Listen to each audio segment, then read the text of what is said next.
पाद नए सट द्रव्य गुण पर्याय और प्रमाणे का जड़ कर्म चेतन बंध का कर्म के अवसाने का कह कर स्वरूप यथार्थ जग का जो किया उपकार है उसके लिए जिन वाणी माँ को वंदना शत बार है वंदना शत बार है। કેમ છો બધા આનંદમાં? આપણે આજે જે ક્લાસમાં વિષય ચાલુ કરવાનો છે એ કયો લેશન છે તમને જણાવું. ક્યાં સુધી આવી ગયા હતા આપણે લોકો? ગૃહિત અગૃહિત મિથ્યાત્વ. આજે 5મા નંબરનું લેસન જે એકચ્યુઅલમાં પહેલા નંબરનું હોવો જોઈએ એ લેસન આજે આપણે ભણીશું. એનું નામ છે હું કોણ છું. બરાબર? ગજબ છે ને? કેટલા વર્ષના આપણે થઈ ગયા? ઘણા બધા વર્ષોના થઈ ગયા ને. અને આટલા વર્ષ થયા પછી પણ આપણે હજી હું કોણ છું એની ખબર નથી. અને ભણાવવું હોત તો બાલપોથીમાં ભણાવ્યો હોત ને, મિત્રા બાલબોધ 1-2 માં ભણાવ્યો હોત. પણ આ લેસન ને ક્યાં ભણાવવામાં આવે છે? બાલપોથી પછી, બાલબોધ પછી અને વિતરાગ વિજ્ઞાનના 1 અને 2 ભાગ પછી 3જા નંબરના ભાગમાં આ વાત ભણાવવામાં આવે છે કે હું કોણ છું. હું તમને એટલું જ કહું, આમ તો આ લેસન અદ્ભુત છે. આ લેસન કેવી રીતે લખાયો, આ પાઠ કેવી રીતે ભણાવ્યો છે, એકવાર એક સિમ્પલ ભાષામાં તમને કહું. એક બેન હતા, એ બેન શું થયું એટલે સાસુમાં હતા, એમને છોકરાએ લવ મેરેજ કર્યા પછી એ શું કહેવાય કોઈ બીજી કાસ્ટની બહુ લઈને આવ્યો. અને એ કાસ્ટની બહુ પણ 2 વર્ષ સુધી મંદિરમાં આવી નથી, દેરાસરમાં આવી નથી, મળવા આવી નહીં. બરાબર ને? તો પછી શું થયું કે એ ફરી એમને ઓસ્ટ્રેલિયા જવાનું થયું બેનને, જે લગ્ન કરીએ ને, જે બહુ આવી હતી એને. તો હવે એની સાસુમાં એને મારી પાસે લઈને આવે અને કે પંડિતજી એને કંઈક કહો.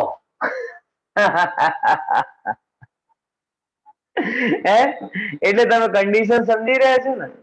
એક તો નોન જૈન, ઉપરથી જ્યાં સુધી 2 વર્ષ ઇન્ડિયામાં અમદાવાદમાં રહી ત્યાં સુધી કઈક પાઠશાલામાં ભણાવ્યા નહીં, મળ્યા નથી, એક શબ્દ પણ એના કાનમાં પડ્યો નથી. હવે કાલની સાંજની ફ્લાઇટ હોય અને સવારે આવીને સાસુમાં કહે કે પંડિતજી મારી બહુને કઈ એવો શીખવાડો કે જૈન થઈ જાય. તો પેલા તો મારા મનમાં આવ્યો કે બાપાનો બગીચો છે, તૈયાર જ છે અને ખાઓ ને જેમ. બરાબર. પણ મેં એટલું જ એને કીધું કે ભાઈ આ કોઈ જૈન ધર્મ કોઈ મુસ્લિમ ધર્મ જેવો નથી કે કોઈ મીટિંગમાં 2 કલમા પડે ને મુસલમાન થઈ જાય. અહીંયા તો જૈન થવામાં આખી જિંદગી નીકળી જાય, ઘસાતા ઘસાતા, વાંચતા વાંચતા, ધર્મના કામ કરતા કરતા, તોય પરમાત્માની વાણીમાં આવે કદાચ હવે તારા અંદરમાં જૈન થવાની લાયકાત બાકી છે. આ જૈનત્વ જગતનો મોટામાં મોટું શું કહેવાય વિરુદ્ધ છે. એમને ના મળે. ભારત રત્ન એમને રખડતા આદમીને મળી જાય, Padma Bhushan Padma Vibhushan God of honour એમને મળી જાય ના. એના માટે સાધના કરવી પડે. એમ તમને કહું કે આ જૈનત્વ છે ને, જૈનત્વ, આ જૈનત્વ માટે પણ ઘણી સાધના કરવી પડે. તો મેં એને કીધું કે જો અત્યારે તો મારા હાથમાં વાત નથી કે હું એમ, મારી પાસે કોઈ એવો મંત્ર તંત્ર નથી કે જો એને કહી દઉં ને એ જૈન થઈ જાય. પણ હું એને શું કહેવાય 2 લેસન ભણવાનો કહીશ. કયા? એક તો સુખ શું છે અને બીજો હું કોણ છું. આ 2 નિબંધો કયા કયા? એક તો સુખ શું છે અને બીજા નંબરનો હું કોણ છું. કે આ જ્યારે આ બેન આ બે નિબંધો શાંતિથી 5-10 વખત વાંચશે અને વાંચ્યા પછી એના અંદરમાં કંઈક હોનાર એની સારી થવાની હશે તો કંઈક સ્પાર્ક થશે અને સ્પાર્ક થશે તો પછી મારાથી પ્રશ્ન જ્યારે કરશે ત્યારે કઈ એને જેનતનો સંસ્કાર થશે. સમજ્યા? કયા બે લેસન? એક તો હું કોણ છું અને સુખ શું છે. હું કોણ છું લેસન તમે આ વિતરક જ્ઞાનમાં વાંચશો અને સુખ શું છે આ તત્વજ્ઞાન પાઠમાલા 1 માં વાંચશો. અને એ બધા લેસન નિબંધો તમને વાંચવું હોય તો ડોક્ટર સાહેબની બુક છે મેં સ્વયં ભગવાન હું પોતે હું નહીં સોરી હું કોણ છું આ જ નામથી બુક છે.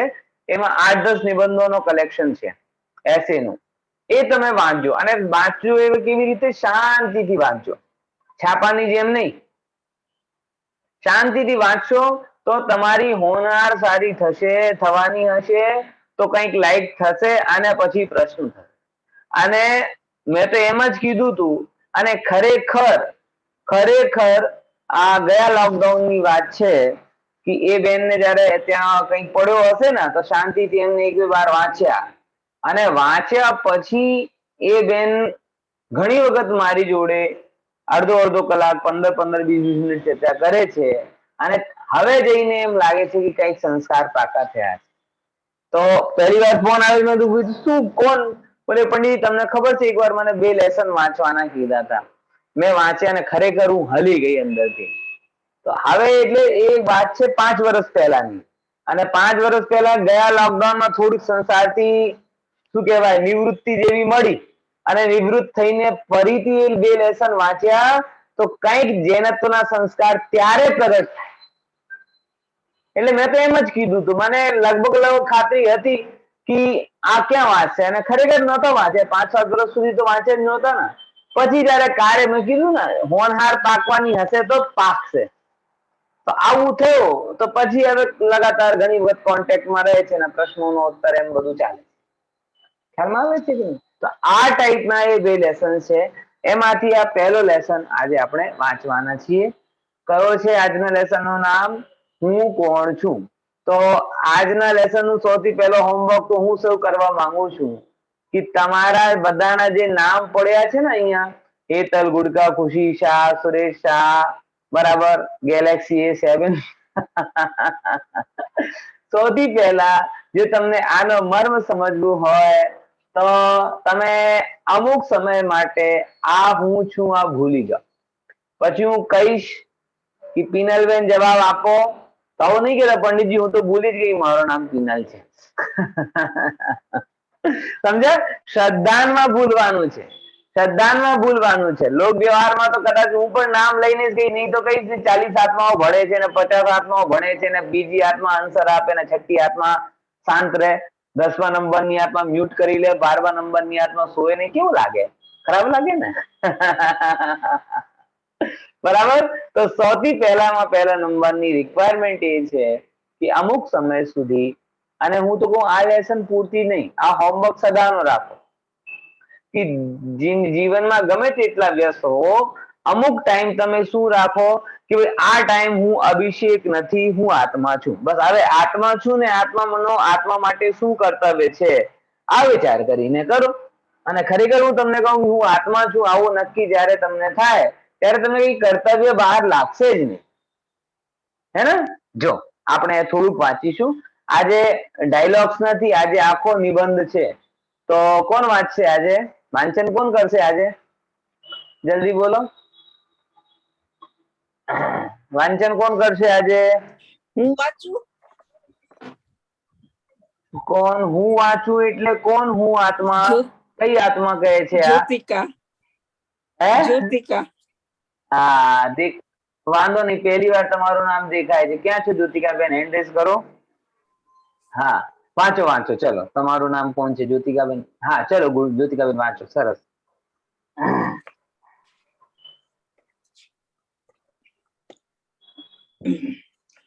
હું શબ્દનો ઉપયોગ આપણે દરરોજ કેટલીય વાર કરીએ છીએ, પણ ઊંડાણથી કદીએ વિચારવાનો પ્રયત્ન નથી કરતા કે હું નો ખરો અર્થ શું છે, હું નો અસલી વાચ્યાર્થ શું છે, હું શબ્દ કઈ વસ્તુનો વાચક છે.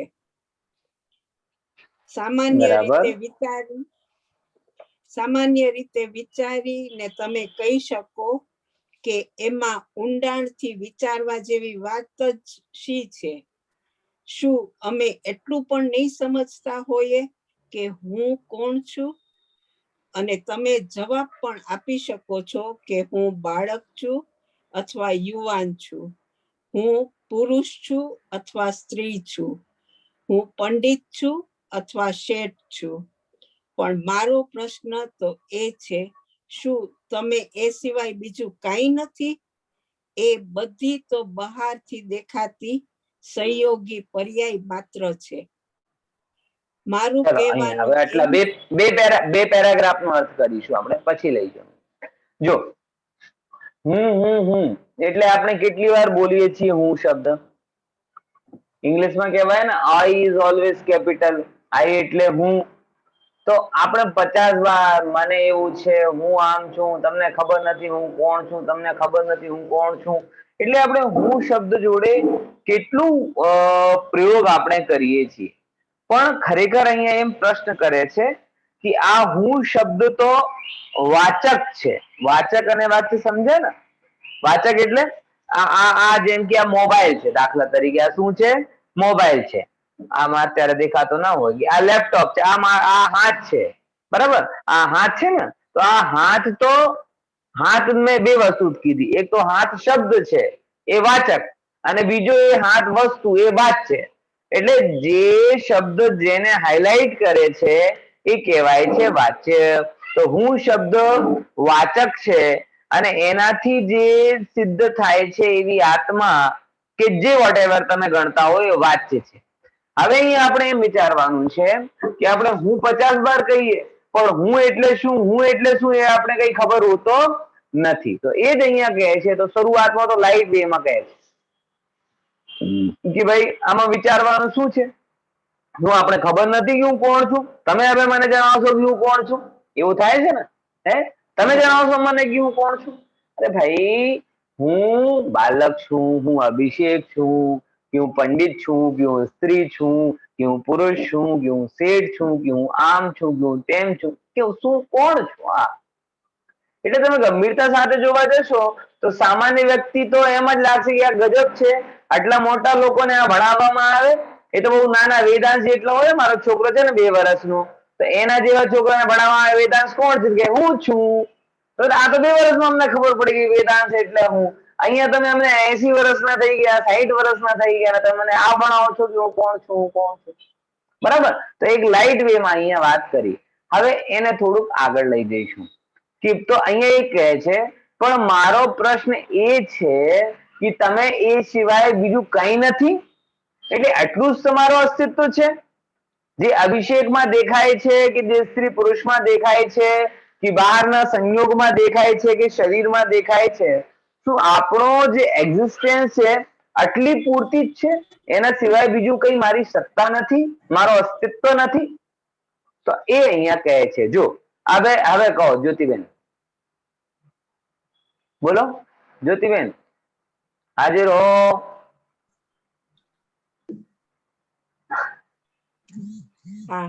ખોવાઈ ગયા? હા, ના, મારું કહેવાનું એમ છે કે જો તમે બાળક છો તો બાળકપણું તો એક દિવસ સમાપ્ત થઈ જવાનું છે, અને છતાં ના તમે એક સેકન્ડ. ઓકે, બરાબર, સાચું. હું એક પેરાગ્રાફ આગળ. કન્ટિન્યુ. અને છતાં તમે તો રહેશો, માટે તમે બાળક ના હોઈ શકો. એવી જ રીતે યુવાન પણ ન હોઈ શકો, કેમ કે બાળકપણું અને યુવાની એ તો શરીરના ધર્મો છે, તથા હું શબ્દ શરીરનો વાચક નથી. મને વિશ્વાસ છે કે તમે પણ તમને પોતાને શરીર નહીં માનતા હો. એવી જ રીતે તમે શેઠ તો ધનના સંયોગથી છો, પણ ધન તો ચાલ્યું જવાનું છે. તો શું જ્યારે ધન નહીં રહે ત્યારે તમે પણ નહીં રહો, તથા પાંડિત્ય તો શાસ્ત્ર જ્ઞાનનું નામ છે. તો શું જ્યારે તમને શાસ્ત્ર જ્ઞાન નહોતું ત્યારે તમે નહોતા? જો હતા તો જણાય છે કે તમે ધન અને પાંડિત્યથી પણ જુદા છો, અર્થાત તમે શેઠ હવે જો અને પંડિત બસ, હા, પણ નથી. બહુ સરસ. હવે થોડુંક આપણે ઊંડાણમાં જઈ રહ્યા છીએ. હવે આ જો પ્રોસેસ ઓફ ડિસેક્શન શરૂ થઈ ગઈ છે, પ્રોસેસ ઓફ સેપરેશન શરૂ થઈ ગઈ છે. જેમ કે ડિસેક્શન કરીએ છીએ ને આપણે ફિઝિક્સ સાયન્સની ક્લાસમાં, જુદો કરવાનો, છૂટો કરવાનો, તો હવે જે પ્રોસેસ ઓફ સેપરેશન એટલે ભેદ જ્ઞાનની પ્રોસેસ જ્યાંથી શરૂ થાય છે એ પ્રોસેસ અહીંયા શરૂ થઈ રહી છે. તો સૌથી પહેલા શું કહે છે અહીંયા? સૌથી પહેલા એમ કહે છે કે જો બહુ સિમ્પલ છે આમ તો વાત છે, પણ સમયસારમાં નિયમસારમાં પણ એ જ ગાથાઓ આવે છે. અહીંયા 3 ટાઈપનો ભેદ જ્ઞાન તમને બતાવવામાં આવશે. કેવી રીતે? એક તો પહેલા નંબર શરીરની અવસ્થા સંબંધી ભેદ જ્ઞાન, બીજા નંબર શરીરથી બહાર સંયોગોથી ભેદ જ્ઞાન, અને ત્રીજા નંબર જે શરીર આદિના નિમિત્તથી જે ક્ષયોક્ષમિક જ્ઞાન થયો એનાથી ભેદ જ્ઞાન. બરાબર? કઈ 3 વસ્તુઓથી ભેદ જ્ઞાન કરાવવામાં આવશે અહીંયા? સૌથી પહેલા શરીર અને શરીરની અવસ્થા. બરાબર? શરીર એટલે શરીરથી તમે જો પોતાને ગણો તો તમે તમારી જાતને સ્ત્રી ગણો અને પુરુષ ગણો. બરાબર ને? આ સ્ત્રી પુરુષ કોની અવસ્થા છે? શરીરની. શરીર પછી શરીરની અવસ્થાથી તમે ગણો તો તમે તમારી જાતને શું ગણશો? બાળક, યુવા, વૃદ્ધ. તો અહીંયા એક પ્રશ્ન કરે છે, વિચારણીય વસ્તુ છે કે જો હું બાળક હોઉં તો બાળપણું ક્યાં સનાતન રહેવાય છે? બોલો, આપણે બધા બાળક કેટલા મહિના, કેટલા વર્ષ સુધી રહીએ? વધારે વધારે 2 વર્ષ, 4 વર્ષ. બરાબર? પછી તો મોટા થઈ ગયા. બરાબર? હવે મારી 2 છોકરી છે ને, એક વૈદેહી છે 8 વર્ષની છે અને છોકરો છે 2 વર્ષનો છે. બરાબર? હવે એ અમુક ટાઈમે એને કઈ કરવા જાય કે મને એક્ટિવા ચલાવવી છે, કે મને ઘરે એકલું આમ કરવું છે ને મોબાઈલ કરવું છે, તમે બેટા હજી તું નાની છે. બરાબર? અને પછી એકદમ નાના છોકરાને ધ્યાન રાખવાની કે તો હવે તું મોટી થઈ ગઈ, તો ઘણી વખત કન્ફ્યુઝ થઈને કહે છે પણ બાબુ મને ખબર નથી પડતી હું મોટી છું કે નાની છું. ક્યારેક ક્યારેક તમે કહો કે તું મોટી થઈ ગઈ, હજી આમ કરતી નથી. બરાબર? અને એને ક્યારેક એમ કહો છો કે તું નાની છે. બરાબર? સમજ આવે? તો નાની છું, મોટી છું, આ નાની મોટું નાનું મોટું પણ સાપેક્ષ કહેવાય. પણ ટૂંકમાં તમે જોવા જાઓ તો આટલું તો સિદ્ધ થાય છે કે આ આપણી બાળપણની અવસ્થા છે, એ બાળપણની અવસ્થા લાંબી નથી. બરાબર?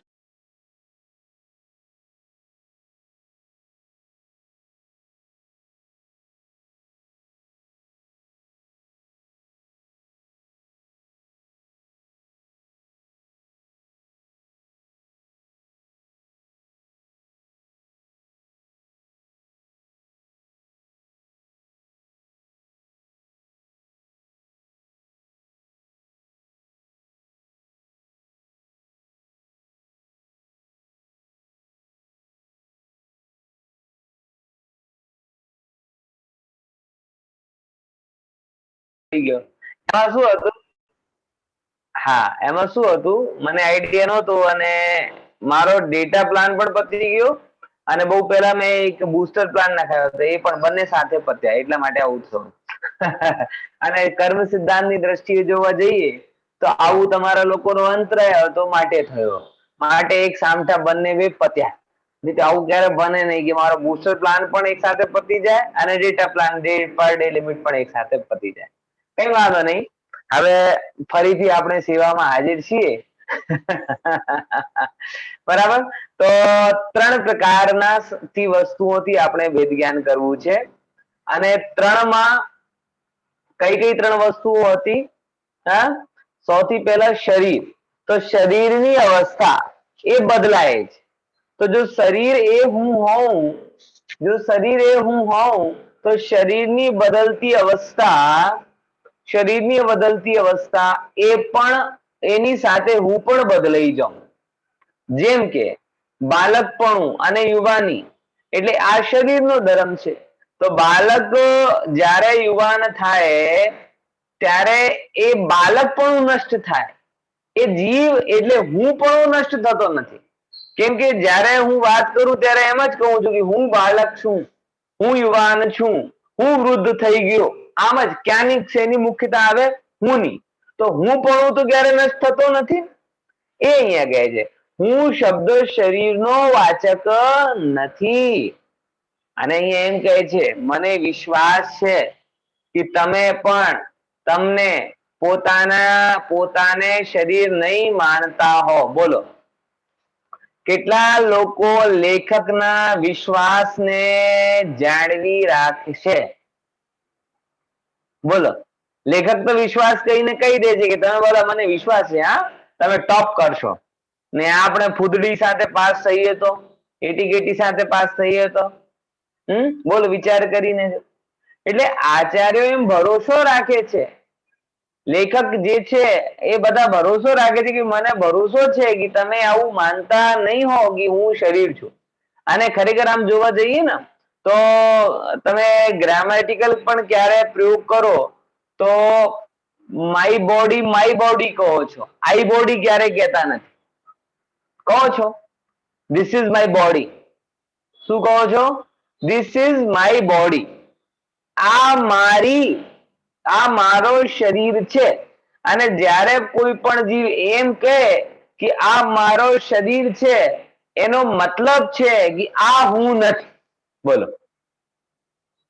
માય બોડી કીધું, આઈ બોડી નથી કીધું. હું શરીર છું આવું તો ભાષા પણ નથી કહેતી.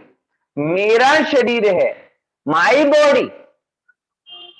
એટલે જ્યારે માય શબ્દ આવે ને તો માય શબ્દ એ સ્પષ્ટ બતાવે છે કે આઈ છે માય નથી, અને માય છે આઈ નથી. એ આઈ ની સાથે કોઈ સંબંધિત છે જેને માય કહેવામાં આવે છે. ખબર પડી? શું કીધું? એ મરાઠીમાં આઈ એટલે શું હોય? હે હે મરાઠીમાં આઈ એટલે હેતલબેન કે છે, એ મુંબઈમાં છે. આઈ એટલે મમ્મી ને કહેવાય ને, માને આઈ કહેવાય ને. તો આ જે આઈ છે ને એ આઈ આત્માનો છે. હે એમાં પણ માપણું છે, પણ પેલી માં નહીં. આઈ એટલે આત્મા. ખબર પડી? તો જે આપણે એ સંબંધ માય જ્યાં જ્યાં કીધું my body my body my body એટલે લેખક અને આપણી ભાષા ને આપણી સંસ્કૃતિ એમ બતાવે છે કે જે શરીર છે એ હું નથી. હા મારાથી સંબંધિત કોઈ વસ્તુ છે જેને આપણે શરીર કહીએ છીએ. બોલો આટલો નક્કી છે કે નહીં? ફરીથી મારાથી સંબંધિત કોઈ વસ્તુ છે જે શરીર છે એ હું નથી. તમારો દાખલા તરીકે એક્સિડન્ટ થયો હો, બરાબર? તમારા હાથ પગ એક્સિડન્ટ ભયંકર હોય અને તમારા હાથ પગ ચહેરા વેરા બધું બરાબર હોય અને તમે ત્યાં જઈને રડો, બહુ રડો કે શું થઈ ગયું, શું થઈ ગયું? બોલે કાલે જ હું નઈ ટી શર્ટ લઈને આવ્યો છે ને ટી શર્ટ ફાટી ગઈ. પેન્ટ ફાટી ગયો. તો લોકો શું કરશે? બોલો કેવો મૂર્ખ છે. તું બચી ગયો એનો હર્ષ તો કરતો નથી અને પેન્ટ ફાટી ગયો, શર્ટ ફાટી ગઈ, આ બધાનું દુઃખ કરે છે. ભાઈ તું છે તો આ બધા છે. એટલે સમજો છો ને કે શરીરને આપણે માન્યું ત્યારે શરીરથી સંબંધિત કપડા, ઘડિયાળ, જે બહારી વસ્તુઓ છે એમાં કઈ બગાડ થાય તો આપણે ચિંતા થતી નથી. કેમ કે બધા લોકો એમ કે તું સુરક્ષિત છે, બીજું શું જોઈએ? આ કપડાનો તો શું છે? આચાર્ય એમ જ કહે છે, સ્ટોપદેશમાં પણ એમ કહેવાય આવે છે, સમાધિ શતકમાં પણ એવું કલશ આવે છે કે જેવી રીતે આપણે કપડાને આપણા શરીરથી ભિન્ન માનીએ છીએ એવી જ રીતે જ્ઞાની લોકો આ શરીરને કપડાની જેમ પોતાની આત્માથી ભિન્ન માને છે. ખબર પડી? શું કીધું? ફરીથી જેવી રીતે આપણે કપડાને, ઘડિયાળને, ચપ્પલ, જૂતાને શું કરીએ છીએ? આપણા શરીરથી ભિન્ન માનીએ છીએ અને ભિન્ન માનવાનું બેનિફિટ શું કે એક્સિડન્ટ में કપડા ફાટે અને શરીર સુરક્ષિત રહે તો આપણે કહીએ હા થેન્ક યુ ગોડ, ભગવાન બહુ સરસ, બહુ ખૂબ ખૂબ આભાર તમારો કે મને કઈ નથી થયો. જો કઈ મને એટલે કેટલો આનંદ થાય, ભિન્નતા માની તો આનંદ થયો ને.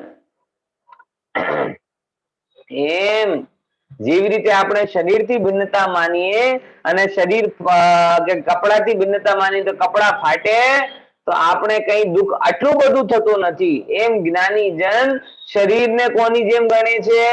કપડાની જેમ ગણે છે.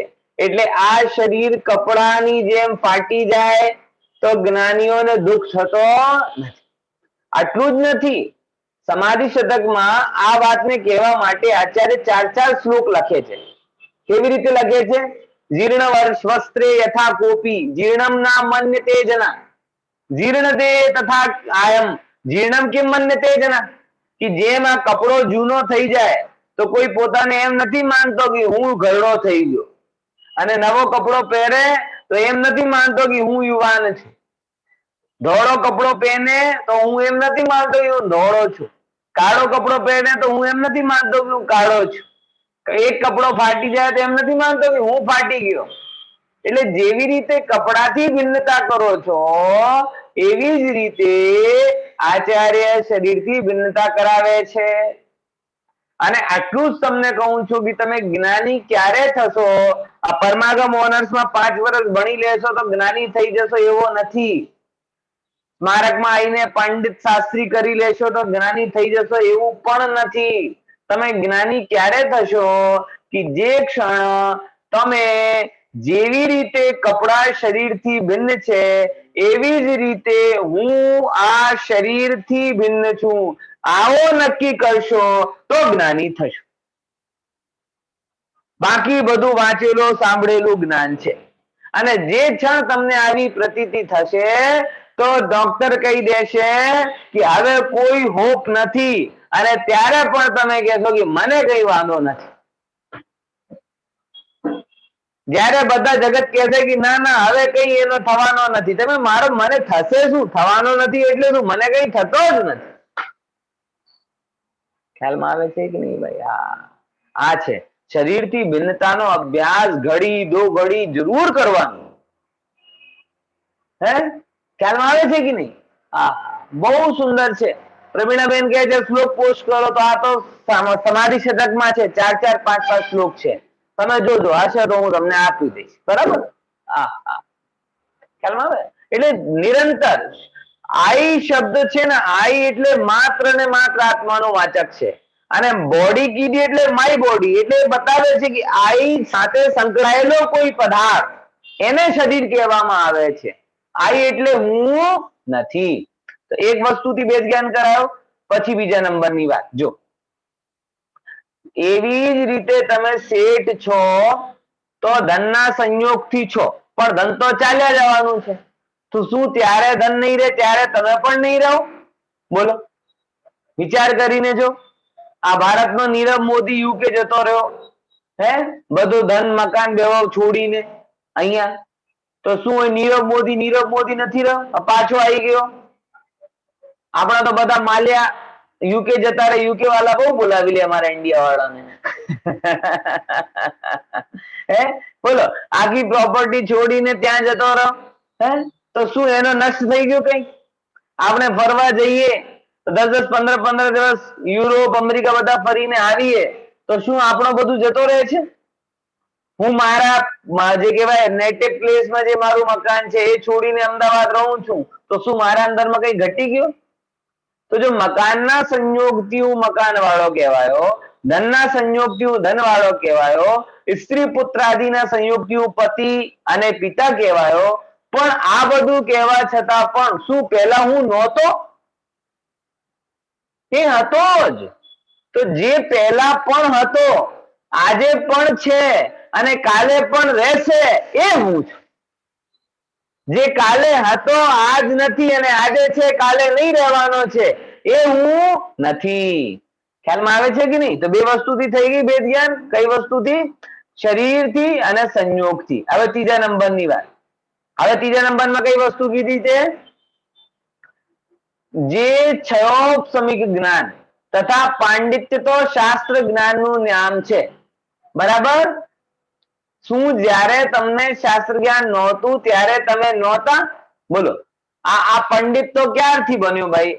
હું 2000 માં જયપુરમાં ગયો ત્યારથી મેં નવકાર શીખવાનું શરૂ કર્યું. એના પહેલા તો સાચા તો મને સાત તત્વોના નામ પણ આવતા નહોતા. 2000 માં જયારે જયપુરમાં દેવલાલીમાં શિબિરમાં ગયો ત્યારથી કંઈક શીખવાનું શરૂ કર્યું. એના પહેલા એટલે આજે હવે 21 વર્ષ થયા છે. એના પહેલા તો સાત તત્વોનું નામ પણ નહોતું આવડતું. ખ્યાલમાં આવે? તો શું આ મારો જીવન 21 વર્ષનો જ છે? હે?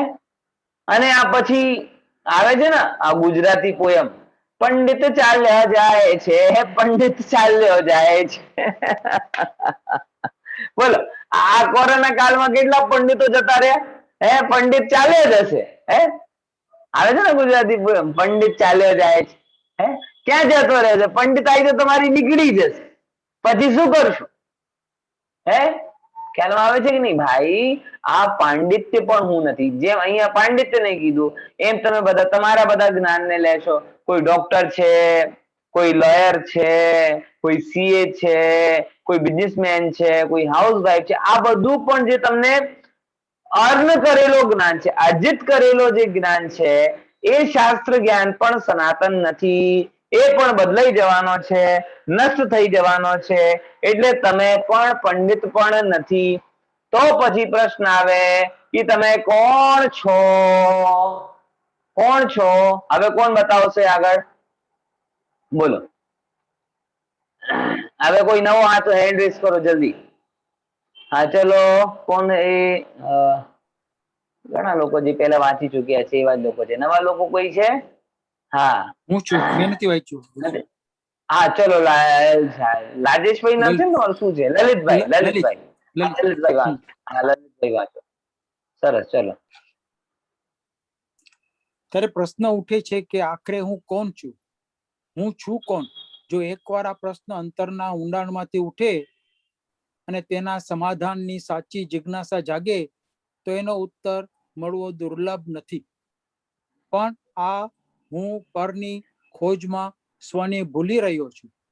કેવી વિચિત્ર વાત છે કે ખોજ કરનારને જ ભૂલી રહ્યો છું.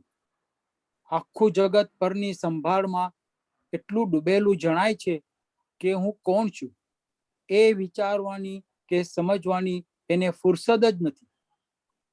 હું શરીર, મન, વાણી અને મોહ રાગ દ્વેષથી તો ભિન્ન જ છું, પરંતુ ક્ષણિક પરલક્ષથી જ્ઞાનથી પણ ભિન્ન એક ત્રિકાલિક શુદ્ધ અનાદિ અનંત ચૈતન્ય જ્ઞાનાનંદ સ્વભાવી ધ્રુવ તત્વ જ છું, જેને આત્મા કહે છે. જેવી રીતે હું બંગાળી છું. હવે ઉભા રૂકો. હા, થોડુંક આપણે એને સમજી લઈએ, નહીં તો તમે સમજાવો. જો હવે અહીંયા શું કહે છે, બહુ ઇમ્પોર્ટન્ટ વસ્તુ કે આ ત્રણ પ્રકારનો ભેદ જ્ઞાન તો થઈ ગયો. એટલે એ વસ્તુથી ભિન્ન છું, એ વસ્તુથી ભિન્ન છું, એ વસ્તુથી ભિન્ન છું. તો ફિર પ્રશ્ન ઉઠે કે આખિર હું છું કોણ? જે બધાથી તમે ભિન્ન કહો છો, પણ એ છું કોણ? તો અહીંયા શું કહે છે કે એ પ્રશ્ન ખરેખર અંદરમાં ઊંડાણથી ઉઠે ને તો એનો સમાધાન દુર્લભ નથી. કેમ કે હું મારી ખોજમાં કેવી રીતે હું આમ શું કહેવાય મને પ્રોબ્લેમ થાય, મને શોધવું છે. પણ પ્રોબ્લેમ શું થઈ રહી છે? જેમ ઘણી વખત નથી થતો કે ચશ્મા આમ થઈ જાય, બરાબર, હવે આખા ઘરમાં શોધતા ફરું, ક્યાં ગયો ચશ્મા, ક્યાં ગયો ચશ્મા, ક્યાં ગયો? અરે ભાઈ, તારા પાસે જ છે, આમ કરીને તો જો. પણ અહીંયા હશે આવું ભાન થતો નથી ને આખા ગામમાં જો શોધતો ફરે છે. એવું થાય ને? પરની ખોજમાં સ્વને ભૂલી રહ્યો છે. કેવી વિચિત્ર દશા છે કે ખોજ કરનારને જ ભૂલી રહ્યો છે. એમ કે છે ને, આત્માની શંકા કરે આત્મા પોતે આપ. કે આત્માની તું શંકા કરવા જાય છે કે આત્મા કોણ છે, આત્મા કોણ છે, ત્યારે શ્રીમદ સમજાવે છે કે આત્મા પોતે આપ. કે જેને શંકા થઈ રહી છે કોણ છે? શરીરને શંકા થતી નથી, આત્માને જ થાય છે. બરાબર ને? તો એ જ અહીંયા વાત આવે. પણ પ્રોબ્લેમ એ જ છે કે એની ખોજમાં આપણે ભૂલી ગયા છીએ. પુરાનો એક બહુ પ્રસિદ્ધ દ્રષ્ટાંત છે. કેવો? કે 10 લોકો નાવ ઉપર બીજી પાર જવા માટે એક હોડીમાં બેસ્યા અને હોડીમાં બેસ્યા ત્યારે ગણ્યો કે 1 2 3 4 5 6 7 8 9 10 આમ કરીને 10 લોકો ચાલ્યા હતા, પહોંચી ગયા હતા। હવે હોડીમાંથી ઉતરીને પહેલી બાજુ ગયા અને પહેલી બાજુ જઈને પછી ગણવાનો શરૂ કરે 1 2 3 4 5 6 7 8 9 બોલે હાય હાય 9 એટલે એક કોઈ માણસ એવો છે જે આપણો નાવમાં બહીને આ પડી ગયો અને ડૂબીને મરી ગયો। હવે બધાનો રડવાનું શરૂ, અરે રે રે મારો એક સાથી પડી ગયો, પણ કોણ એ ખબર નથી। ફરી ગણે 1 2 3 4 5 6 7 8 9 અને એકને જ ગણતરી આવતી હતી, બાકી બધા તો કોઈને ગણતરી આવતી નહોતી। બધા જોઈ જોઈને 9 થઈ રહ્યા છે, 9 જ થઈ રહ્યા છે, 10મો ક્યાં ગયો?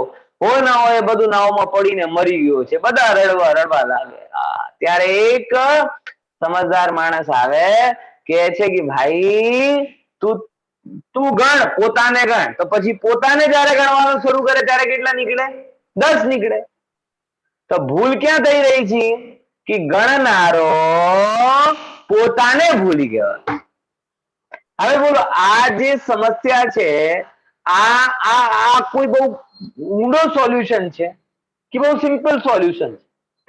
પણ 9 12 માં ગણવું છે એ યાદ રહે છે, પણ 10મો હું છું એ યાદ રહેતો નથી। બોલો વિચાર કરીને, આપણી દશા આવી જ થઈ રહી છે। આપણી દશા આવી જ થઈ રહી છે। બધાને જોઈએ છે, બધી વસ્તુ જોઈ રહ્યો છે, બધી વસ્તુને મેન્ટેન કરે છે, પરિવારને સાચવે છે, પૈસાને સાચવે છે, પ્રસિદ્ધિને સાચવે છે, ગાડી બંગલા મકાનને સાચવે છે, શરીરને સાચવે છે, શરીર સંબંધી જ્ઞાનને સાચવે છે, શરીરની રુચિઓને સાચવે છે, પણ એ બધાને જે જાણનાર જોનાર એ જે પરમ તત્વ ચેતન જે હું છું એને ઓળખતો નથી। બોલો હું તમને ખાતરી સાથે કહું છું, કેટલા લોકો છે આપણામાં કે જે પોતાના માટે સમય કાઢે છે। પોતાના નામથી જો ઘણા લોકો કે અમુક કે અરે લગ્ન પહેલા તો પોતા માટે બહુ સમય રહેતો હતો, હવે સમય રહેતો નથી પોતાના માટે। અચ્છા, એ લોકો શું કે પોતાને એટલી પરિભાષા શું સમજે? હવે મને પોતાના માટે સમય કાઢવું છે, પોતાના માટે સમય કાઢવાની વાત કરીને શરીર માટે સમય કાઢવી લે। બોલો, પોતાના માટે સમય કાઢવું એટલે 3 કલાક પિક્ચર જોઈ આવવાનું, પોતાના માટે સમય કાઢવું એટલે 2 કલાક મ્યુઝિક સાંભળી લેવાનું, પોતાના માટે સમય કાઢવું એટલે ગાર્ડનમાં આટા મારી આવવાના। ભાઈ એ પોતાના માટે નહીં, આ શરીર માટે છે। બોલો સમજો, પોતાના માટે આપણે સમય આત્મા પોતે છે પણ પોતા માટે સમય કાઢતો નથી। ક્યારે કરીશું, આજે કરીશું, કાલે કરીશું કરતા કરતા વર્ષો નીકળી ગયા। બોલો આ પર્યાય જે 5 વર્ષ 6 વર્ષ 7 8 વર્ષથી શરૂ થઈ છે એ 8 થી 60 માં પહોંચી ગઈ, 60 થી ખાટમાં પહોંચી ગઈ, પણ હજી કઈ ઠેકાણો નથી। હજી કે છે આ પતાવી દઉં પછી કરીશું ધર્મ, આ પતાવી। તમે દિવસે દિવસે વર્ષો નીકળતા જાય છે, જોતા જોતા કોરોનાને 1.5 વર્ષ થઈ ગયો। વિચાર તો કરો, સમયનો ક્યારે ભાન પડે છે? આ કોરોના કરતા કરતા કોરોનામાં જીવતા જીવતા આપણે 1.5 વર્ષ જેટલા 1.5 પોણા 2 વર્ષ થઈ ગયા। બોલો વિચાર કરો, ક્યાં ખબર પડે છે? સમજી એ પોણા 2 વર્ષમાં અડધો ટાઈમ તો લોકડાઉનમાં કાઢ્યો।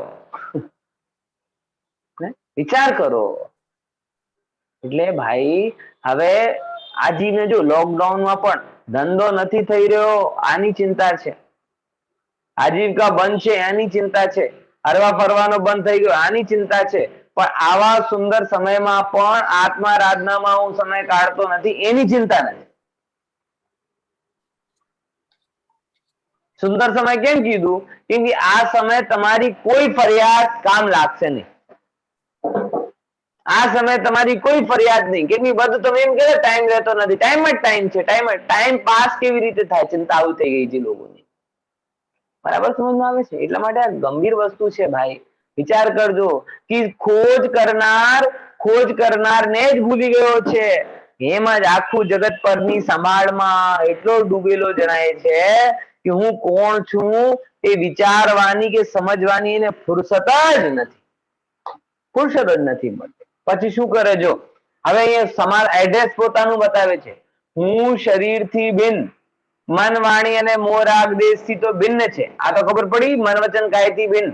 પછી ક્ષણિક પરલક્ષી જ્ઞાનથી પણ ભિન્ન છું. જો શું કીધું કે જે જ્ઞાન આ ટીવી માં જઈ રહ્યો છે, હું ટીવી થી ભિન્ન છું, ટીવી ને જોનાર આંખથી ભિન્ન છું, અને એ આંખ જે જ્ઞાનને જાણી રહી છે એ જ્ઞાનથી પણ હું ભિન્ન છું.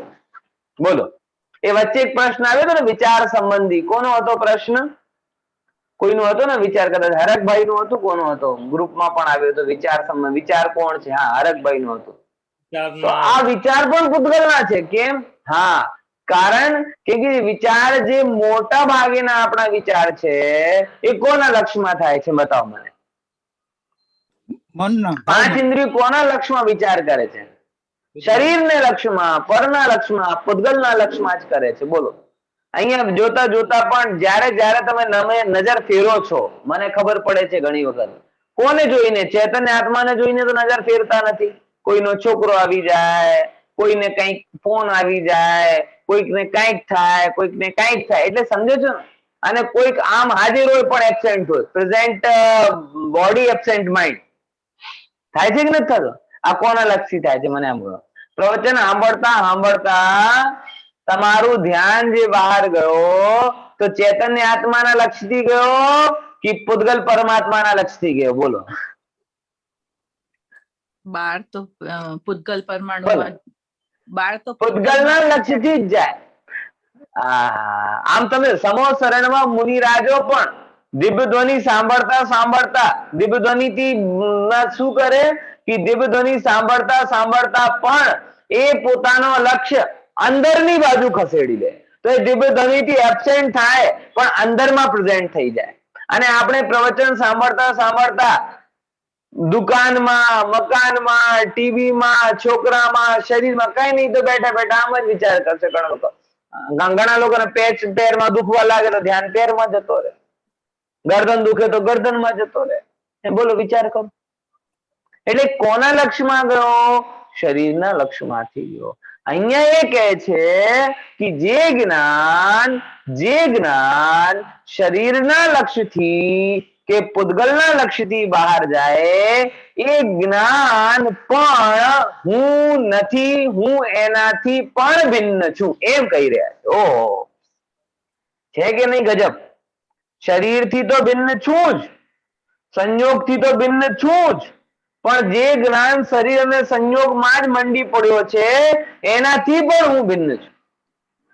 જેમ જેમ કોઈની પુત્રી હોય અને પુત્ર હોય અને શત્રુના ત્યાં જઈને કામ કરે, પાકિસ્તાનનો જાસૂસ બની જાય, આતંકવાદી બની જાય, તો એના મા બાપ ટીવી પર આવીને કહે છે કે આ છોકરોથી મારો કઈ સંબંધ નથી, એ ભલે મારો છોકરો છે પણ હવે હું મારો એના જોડે કોઈ સંબંધ નથી, કેમ કે પારકા માટે કામ કરે.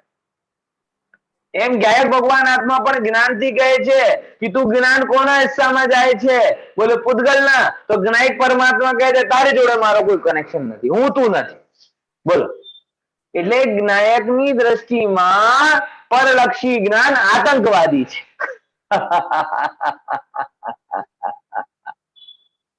બોલો, ખબર પડી? ખબર પડી?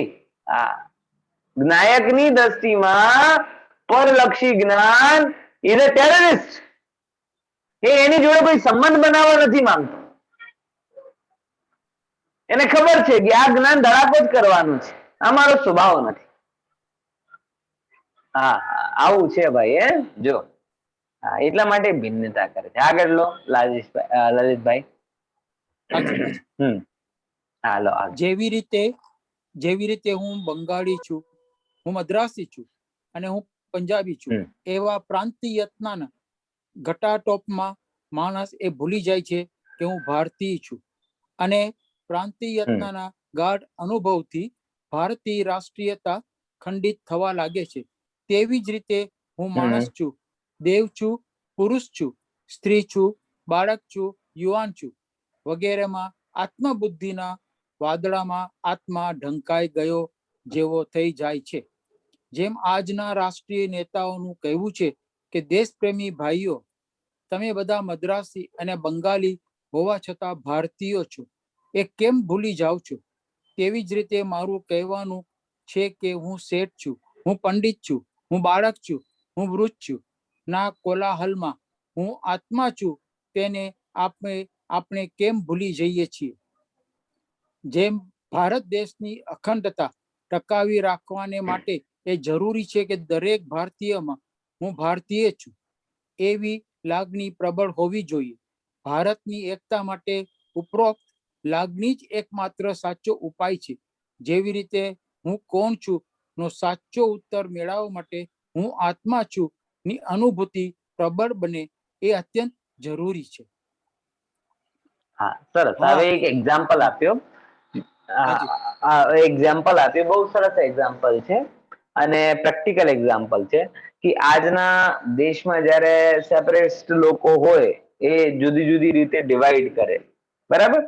ભારતમાં અંગ્રેજોની નીતિ કહેવાતી હતી ને, ડિવાઈડ એન્ડ રૂલ, વિભાજિત કરો અને રાજ કરો. કેમ કે જેમ કોઈ વિભાજિત થઈ જાય તેની શક્તિ ક્ષીણ થઈ જાય. તો અંગ્રેજોને ઘણું બધું કર્યું. એમને મિલિટરી આર્મી પણ બનાવી. તેમને શું બનાવી? મરાઠા રેજિમેન્ટ, રાજપૂતાના રાઇફલ, ગોરખા, બરાબર? આવી રીતે શું કરતા હતા કે એ એક એક પ્રકારથી ડિવાઈડ કરતા હતા. કેમ કે ભારતીય ઇન્ડિયન આર્મી નથી કહેતા હતા આ રાઇફલ, આ ફલાણું. કેમ કે લોકોનો રુઝાન પોતાના કન્ટ્રી તરફ, પોતાના શું કહેવાય કે સ્ટેટ તરફ થઈ જશે તો રાષ્ટ્રનો બગાડ થશે. એટલા માટે આઝાદી પછી કોન્સ્ટન્ટ ભારતમાં એમ કહેવામાં આવે છે કે ના, હમ એક ભારત દેશનું આપણે બધા નાગરિક છીએ. આપણો દેશ ભારત છે, આપણો દેશ ભારત છે. ગુજરાતી, મરાઠી એ બધા જે કહેવાય ને પ્રાંતીયતા, જે કહેવાય ડિવાઇડિંગ, એ કરવા લાગશે તો આપણી અખંડતા ખંડિત થઈ જશે, આપણી શક્તિ ક્ષીણ થઈ જશે. બરાબર? તો શરૂઆતથી શું કરવામાં આવે છે કે ભારતની એકતા માટે એક જ વસ્તુ કહેવામાં આવે છે કે બધા એમ કહો કે હું ભારતીય છું, હું ભારતીય છું, હું ભારતીય. તો જે ભારતીય છે એવો નથી કે કોઈ સ્ટેટમાં નહીં રહેતો હશે. એ ગુજરાતમાં રહેતો હશે, એ મહારાષ્ટ્રમાં રહેતો હશે, મધ્યપ્રદેશમાં રહેતો હશે, બરાબર? એના કોઈ જિલ્લા નહીં હોય, એનો કોઈ બ્લોક નહીં હશે, એની કોઈ કન્ટ્રી શું ગાંવ નહીં હોય, એવો નહીં. પણ એ બધું હોવા છતાં પણ એનો વલણ કઈ બાજુ હોવું જોઈએ? I am an Indian, I am an Indian, I am an Indian. અને જ્યારે 125 કરોડ લોકો આઈ એમ એન ઇન્ડિયન એવું કહેશે તો ભારત શું બનશે? અખંડ બનશે. બનશે કે નહીં બનશે? અને જ્યારે 125 કરોડ લોકો આઈ એમ ગુજરાતી, આઈ એમ મરાઠી, આઈ એમ તામિલિયન, આઈ એમ ફલાના, આઈ એમ પૂછના, આ બધું વાતોમાં લાગશે તો શું થઈ જશે? આપની એકતા ખંડિત થઈ જશે. અને જ્યારે એકતા ખંડિત થાય ત્યારે શક્તિ ક્ષીણ થઈ જશે. બરાબર ને? ખ્યાલમાં આવે છે કે નહીં?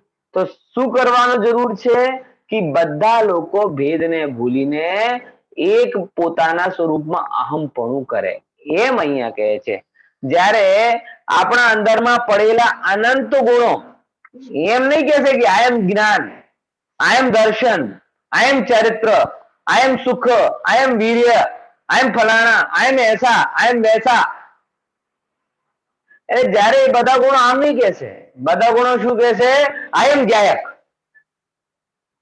હું એમ આઈ, હું એકમાત્ર ત્રિકાલી ધ્રુવ નાયક તત્વ છું. તમે સમજશો? 125 કરોડ અલગ અલગ અલગ અલગ અલગ પોતાની આઈડેન્ટિટી બતાવશે તો ખંડિત થઈ જશે. અને બધા એક બતાવશે તો કોઈની હિંમત નથી કે એને તોડી શકે. એમ જ રીતે હું બાળક છું, સ્ત્રી છું, પુરુષ છું, આ છું, તે છું, બધું ભૂલી જાઓ ને. હું કોણ છું? આત્મા છું. અહીંયા હું અમદાવાદમાં આવ્યો ને, આજે મને 14-15 વર્ષ થઈ ગયા. તો ઘણા લોકો હજી અમારા મિત્રો છે પાલડીના, અમુક ભાષા ગુજરાતી બોલું, ખાનપાન ગુજરાતી થઈ જાય તો કે બહુ ખુશ થઈ ગયા, પંડિતજી હવે ગુજરાતી થઈ ગયા. પંડિતજી હવે ગુજરાતી થઈ ગયા. અરે ભાઈ, હું દરેકને એમ જ કહું કે હું આત્મા છું આ બતાવવા માંગુ છું, એના માટે એફર્ટ કરું છું. અને તમારું એફર્ટ હું ગુજરાતી છું એમાં જ પડ્યો છે. હે બોલો? એ જે ગુજરાતી પણ શીખી છે એ એટલા માટે નથી કે ગુજરાતી થઈ ગયો, એ ગુજરાતી પણ એટલા માટે શીખી છે કે તમે ગુજરાતી છો, તમે ભૂલી જાઓ, અને હું મધ્યપ્રદેશ વાળો છું, હું ભૂલી જાઉં, તમે પુરુષ છો કે સ્ત્રી છો, તમે ભૂલી જાઓ, ને હું પુરુષ સ્ત્રી હું ભૂલી જાઉં, અને બધા શું યાદ રાખે કે હું આત્મા છું, હું આત્મા છું, હું આત્મા છું. વિચાર કરો જરા.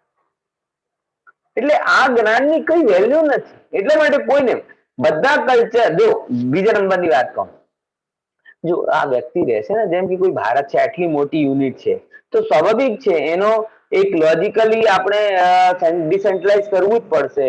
અમુક સ્ટેટ બનાવવા પડશે, સ્ટેટમાં ડિસ્ટ્રિક્ટ બનાવવી પડશે, ડિસ્ટ્રિક્ટમાં બ્લોક બનાવવો પડશે, બ્લોકમાં વિલેજ રહેશે, વિલેજમાં ઘર રહેશે, ઘરમાં માણસોના કમરા અલગ, એટલે સિસ્ટમ બનાવવાનું જુદું છે. પણ એ હોવા છતાં ફિલિંગમાં શું આવવું જોઈએ? I M Indian. એવી રીતે આ આત્મા અનંત ગુણ વાળો છે, તો અનંત ગુણ રહેવાના જ. આ કોઈ શરીરમાં રહેશે કે નહીં રહેશે? બોલે રહેશે. અને જે શરીરમાં રહેશે એનો કોઈ નામ બોલે રહેશે, એનો કોઈ કામ બોલે રહેશે, એનો કોઈ પદ બોલે એ પણ રહેશે, એનો કોઈ કલ્ચર એ પણ રહેશે, ખાનપાન એ બધું રહેશે. કોઈ વસ્તુ જવાની નથી. શૂન્યાકાશમાં તો કોઈ જવાનું નથી. વિચાર, જેમ તમે શરીર ધારણ કરો છો, તમારા રિશ્તાઓ થઈ, તમે કોઈના પુત્ર થઈ ગયા, તમે કોઈના ભાઈ થઈ ગયા, કોઈના ભત્રીજા થઈ ગયા, કોઈના બહેન, એટલે કેટલા જન્મ લેતા જ એટલા બધા સંબંધો આવી જાય છે. તમે કોનાથી બચી શકો છો? અને બચવાનું કેમ છે? બચવાની વાત નથી કરતો, છટકવાની વાત પણ નથી કરતો, પણ એ બધા સંબંધો આ શરીરથી છે, મારા નથી. આ પ્રતીતિ દ્રઢ કરવાની વાત અહીંયા કહું છું. બરાબર? ખ્યાલમાં આવે છે કે નહીં? જો આજે 5 મિનિટ વધારે ચાલશે આપણું, હા, અને બ્રેક પર 5-10 મિનિટ પછી મળશે. કે આ લેવું છે બ્રેક? હે બોલો? અમુક લોકો શું છે, 5-7 મિનિટ નો બ્રેક જોઈએ કે ચાલશે? હે તૈયાર? હે તૈયાર? હે વાંધો નહીં, ચાલ આપણે આ લેસન પૂરું કરીને બ્રેક લઈશું. હે ને? સરસ. તો આવી રીતે અહીંયા એ વાત કરી છે કે ભાઈ આ બધી વસ્તુનો ગૌણ કરો. હા બોલો નલની, બોલો કઈ પ્રશ્ન છે ના, ના, સર. કે તૈયાર છો? ના, ના. Okay okay. તો આપણે એ ભૂલવું ના જોઈએ.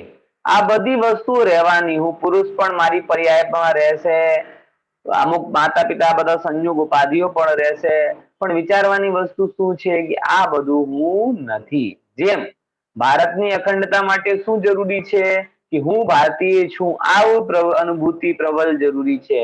એવી જ રીતે અહીંયા એ આપણું વાંચવાનું બાકી છે કે બાકી છે ને? હા ચલો લઈ લો એને, આને લઈ લો, વાંચો લલિતભાઈ આ પેરાગ્રાફ લો. હા તો મ્યુટ છે તમારું. ચાલ્યું?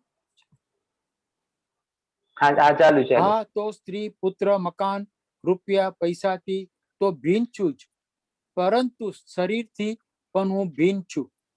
એક ચૈતન્ય તત્વ આત્મા જ છું. આત્મામાં ઉત્પન્ન થતા મોહ, રાગ, દ્વેષ ભાવ પણ ક્ષણિક વિકારી ભાવ હોવાથી આત્માની મર્યાદામાં આવતા નથી, અને પરલક્ષી જ્ઞાનનો અલ્પ વિકાસ પણ પરિપૂર્ણ જ્ઞાન સ્વભાવી આત્માનું જ્ઞાન કરવામાં સમર્થ નથી. એટલે સુધી કે જ્ઞાનની પૂર્ણ વિકસિત અવસ્થા પણ અનાદિ ન હોવાથી અનાદિ અનંત પૂર્ણ એક જ્ઞાન સ્વભાવી આત્મા થઈ શકતી નથી. કેમ કે આત્મા તો એક દ્રવ્ય છે, અને આ તો આત્માના જ્ઞાન ગુણની પૂર્ણ વિકસિત એક પર્યાય માત્ર છે. જો અહીંયા બહુ સરસ વિચારવા જેવી વસ્તુ છે કે સ્ત્રી પુરુષ મકાન એ તો બધા ભિન્ન જણાય છે કે નથી જણાતો? બોલો, હું અહીંયા કમરામાં છું, મારી છોકરી બીજા કમરામાં રમે છે, છોકરો બીજા કમરામાં રમે છે. હું પછી શું કહેવાય કે મકાન છોડીને ઓફિસ જાઉં છું, પૈસા ક્યાંય પડો રહે છે, એ બધાથી હું ભિન્ન છું.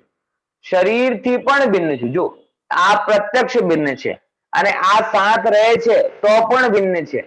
બરાબર? હવે એ બેગની ભિન્નતા કરતા આ મોહ રાગ દ્વેષ ભાવની ભિન્નતા અલગ છે. હવે જો એ શરીર અને મકાન પૈસા આદિ તો પૂતગલ છે અને ભિન્ન છે, અને મોહ રાગ દ્વેષ આદિ ભાવ ક્ષણિક વિકારી ભાવ હોવાથી આત્માની મર્યાદામાં આવતા નથી. અહીંયા શું કીધું? અહીંયા ભિન્નતાનું શું કારણ કીધું કે જે રાગાદી ભાવ છે આત્મામાં ઉત્પન્ન હોવા છતાં પણ ક્ષણિક છે અને વિકારી છે, માટે ખરા અર્થમાં એ આત્માની મર્યાદામાં આવતા નથી. એટલે એ ભાવોને પણ આત્મા કહી શકાતું નથી. ક્રોધને જળ છે, કેમ કે ક્રોધ જળ આદિ પદાર્થોને લક્ષમાં લઈને થાય છે. બરાબર? તો એ જુદી રીતે શરીર અને મકાન એ પૂતગલ છે માટે ભિન્ન છે, અને મોહ રાગ દ્વેષ આદિ ભાવ ચેતન છે પણ ક્ષણિક છે એટલે અનાદિ અનંત નથી, અને વિકારી છે માટે આત્માની મર્યાદામાં આવતા નથી. જેમ કે તમારા બ્રેનમાં કઈ ટ્યુમર થઈ જાય, એ ક્યાં થયો? બ્રેનમાં થયો ને. બરાબર, તો બ્રેનમાં થયો તો તમારો થઈ ગયો? બ્રેન ના, આ બ્રેન નો ટ્યુમર છે, આ શરીરનો ટ્યુમર નથી. કોઈ પણ ગાંઠ થઈ તમારા અંદરમાં, ક્યાં થઈ? તમારા શરીરમાં. શરીરમાં થઈ તો તમારી થઈ ગઈ?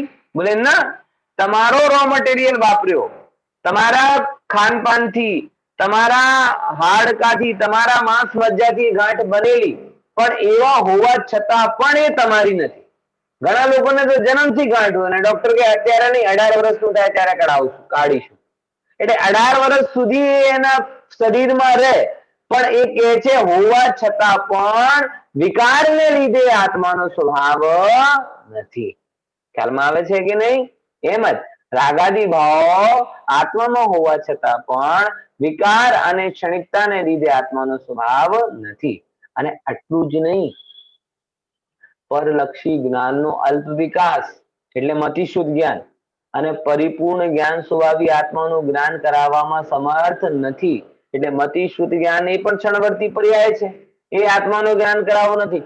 આટલો સુધી નથી, પણ જ્ઞાનની પૂર્ણ અવસ્થા એટલે કેવલ જ્ઞાન એ પણ આત્માનો સ્વભાવ નથી. કેમ?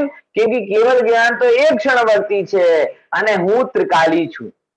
તો ત્રિકાલી ક્ષણવર્તી માં કેવી રીતે થઈ જાય? બોલો, વિચાર કરો. એક ક્ષણવર્તી, સોવાનીજી નો પ્રસિદ્ધ બોલ છે ને કે જો હું એક પર્યાયનો થઈ જાઉં તો મારી બીજી બધી પર્યાયો વિધવા થઈ જશે. ખબર પડે છે ને? આ કેવલ જ્ઞાન મારામાં થયો, પણ હું એક પર્યાયનો સ્વામી નથી. એવી અનંતો પર્યાય મારામાં થશે, હું એનો સ્વામી છું. જો હું આટલો જ થઈ જાઉં તો મારી બીજી બધી પર્યાયો કેવી થઈ જશે? વિડો થઈ જશે, વિધવા થઈ જશે. એમ એટલે આટલો પણ હું નથી. હવે કોણ વાંચશે આગળ? જલ્દી બોલો, હેન્ડ રેઝ કરો. એની આગળ કોણ વાંચશે? હા, ચલો ચલો, કોણ? કુંજલબેન ને વાંચ્યું છે? એ પણ બંને વાંચી ચૂકેલી. ચલો કિંજલબેન તમે વાંચી દો. કિંજલબેન વાંચો. ચલો હવે નલિની બેન ને પછી વંચાવીશું. હા, જલ્દી લઈ લો. હુંનો વાચ્યાર્થ. આત્મા તો અનાદિ અનંત અવિનાશી ત્રૈકાલિક તત્વ છે. જ્યાં સુધી તે જ્ઞાન સ્વભાવી અવિનાશી ધ્રુવ તત્વમાં અહમ બુદ્ધિ એટલે કે તે જ હું છું તેવી માન્યતા થતી નથી, ત્યાં સુધી હું કોણ છું એ પ્રશ્ન પણ અનુત્તર જ રહેશે. હું દ્વારા જે આત્માનું કથન કરવામાં આવે છે તે આત્મા અંતરસન્મુખ દ્રષ્ટિનો વિષય છે, અનુભવ ગમ્ય છે. બહિર્લક્ષી દોડધામથી તે પ્રાપ્ત કરી શકાતો નથી. તે સ્વસંવેદ્ય તત્વ છે, તેથી તેને મનના વિકલ્પોમાં બાંધી શકાતો નથી. તેને ઇન્દ્રિયો દ્વારા પણ પ્રાપ્ત કરી શકાતો નથી, કેમ કે ઇન્દ્રિયો તો માત્ર સ્પર્શ, રસ, ગંધ, વર્ણવાળા જળ તત્વને જ જાણવામાં નિમિત્ત માત્ર છે. તે ઇન્દ્રિયો અરૂપી આત્માને જાણવામાં એક રીતે નિમિત્ત પણ થઈ શકતી નથી. આ અનુભવ ગમ્ય આત્મવસ્તુ જ્ઞાનનો ગંધ, પિંડ અને આનંદનો કંદ છે. રૂપ, રસ, ગંધ, સ્પર્શ અને મોહ, રાગ, દ્વેષ આદિ સર્વ પ્રભાવોથી ભિન્ન, સર્વાંગ, પરિપૂર્ણ, શુદ્ધ છે. સમસ્ત પ્રભાવોથી ભિન્નતા અને જ્ઞાનાદિમય ભાવોથી અભિન્નતા જ એની શુદ્ધતા છે. એ એક છે. અનાદિ અનંત ગુણોની અખંડતા જ એની એકતા છે. એવો હું આત્મા માત્ર આત્મા છે, બીજું કાંઈ નથી. એટલે કે હું જ છું, બીજું કાંઈ નહીં. હું જ છું અને મારામાં જ સર્વસ્વ છું. પરને આપવા જેવું મારામાં કાંઈ નથી અને મારામાં પરિપૂર્ણ હોવાથી પરના સંયોગની મને કાંઈ જરૂર નથી. આ આત્મા વાણી, વિલાસ કે શબ્દ જાલથી પર છે, માત્ર અનુભવ ગમ્ય છે. આત્મા અનુભવને પ્રાપ્ત કરવાનો પ્રારંભિક ઉપાય તત્વનો વિચાર છે, પણ તે આત્માનુભવ આત્મતત્વ સંબંધી વિકલ્પનો પણ અભાવ કરીને પ્રગટ થનારી સ્થિતિ છે. હું કોણ છું એ જાણવાની વસ્તુ છે. એ અનુભૂતિ દ્વારા પ્રાપ્ત થનારું સમાધાન છે. એ વાણીથી વ્યક્ત કરવાની અને લેખનીથી લખવાની વસ્તુ નથી. વાણી અને લેખનીની આ વિષયમાં માત્ર એટલી જ ઉપયોગિતા છે કે એ તેની તરફ સંકેત કરી શકે છે, એ દિશા સૂચન કરી શકે છે, દશા લાવી શકતી નથી. જય જિનેન્દ્ર. જો બહુ સરસ. હવે હું કોણ છું ને આપણે ઘણી ચર્ચા કરી. હવે એનું સમાધાનની વાત કરીએ કે ભાઈ આ જે ચેતન તત્વ છે, હુંનું જે વાચ્યાર્થ આત્મા છે એ કેવો છે? અવિનાશી ત્રૈકાલિક તત્વ છે. બરાબર? એટલે જેનો ક્યારે વિનાશ થતો નથી ને ત્રણેય કાળ જે રહેવા વાળો છે. તે જ્ઞાન સ્વભાવી ધ્રુવ તત્વમાં અહમ બુદ્ધિ એટલે તે જ હું છું. બરાબર? આ મારો છે એમ નથી, એ જ હું છું. આવી બુદ્ધિ જ્યારે થાય એનું નામ છે અહમ. અહમ એટલે અહંકાર નહીં લેવાનું અહીંયા. અહમ એટલે આ હું છું એવી બુદ્ધિ, એને અહમ બુદ્ધિ કીધી છે. બરાબર? તો જ્યાં સુધી તમને આત્મામાં આત્મપણું નહીં કરશો ત્યાં સુધી આ પ્રશ્ન અનસોલ્વ જ રહેવાનું છે. હવે જો હું દ્વારા જે આત્માનું કથન કરવામાં આવે છે તે આત્મા કેવી રીતે પ્રગટ થશે? ચર્મ ચક્ષુથી મળશે કે અંતર ચક્ષુથી મળશે? બોલો. દુનિયાની વાતો સાંભળીને મળશે કે જીનવાણીની વાતો સાંભળીને મળશે કે સાંભળવાનું બંધ થશે ત્યારે મળશે? બોલો. દુકાનમાં દોડવાથી મળશે કે મંદિરમાં દોડવાથી મળશે કે દોડધામ બંધ થશે ત્યારે મળશે? વિચાર કરો.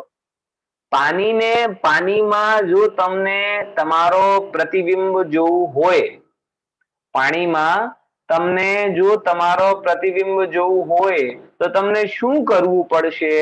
બોલો. કેવી રીતે મળશે? હું પાણીને ઘસવા બેસું તો મળશે કે પાણીને પાત્ર બદલું તો મળશે કે નદીનું પાણી ઘરમાં લઈ આવું તો મળશે? કેવી રીતે જોવા મળશે? કશું કરવાની જરૂર નથી. એ પાણીને થાળીમાં લઈને ઠરવા દો. પાણી ઠરી જશે તો તમારો ચહેરો એમાં તમને દેખાઈ જશે.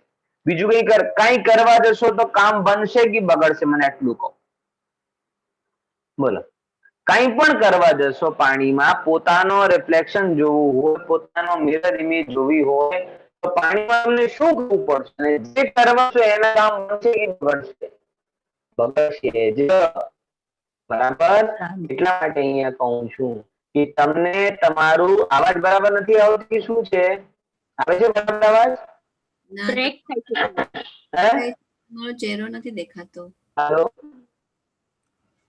કોનો? મારો? હા, બ્લેક દેખાય છે ખાલી. આવે છે અવાજ બરાબર? આવે છે? ના, બ્રેક થાય છે. અવાજ મને તમારી અવાજ કપાઈને આવે છે. તમારી બી મારી અવાજ બરાબર નથી આવતી અત્યારે? થોડું કપાય છે.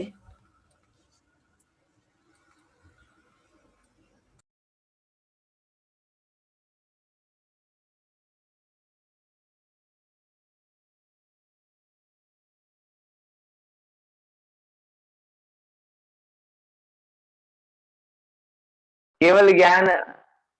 હા ચલો. હવે તો આ આત્મા કેવો છે કે શું કહે? આત્માનું કથન કે આત્મા અંતરરસનો દ્રષ્ટિનો વિષય છે. બહારમાં દોડધામથી નહીં મળે, કેમ કે ઇન્દ્રિયો તો માત્ર ભૌતિક પદાર્થને ગ્રહણ કરે છે અને ભૌતિક પદાર્થથી આ ચૈતન્ય આત્માનું વર્ણન અનુભવ થતો નથી. બરાબર? હવે આ અનુભવ ગમ્ય વસ્તુ કેવી છે? બોલે જ્ઞાનનો ઘનપિંડ અને આનંદનો કંદ છે.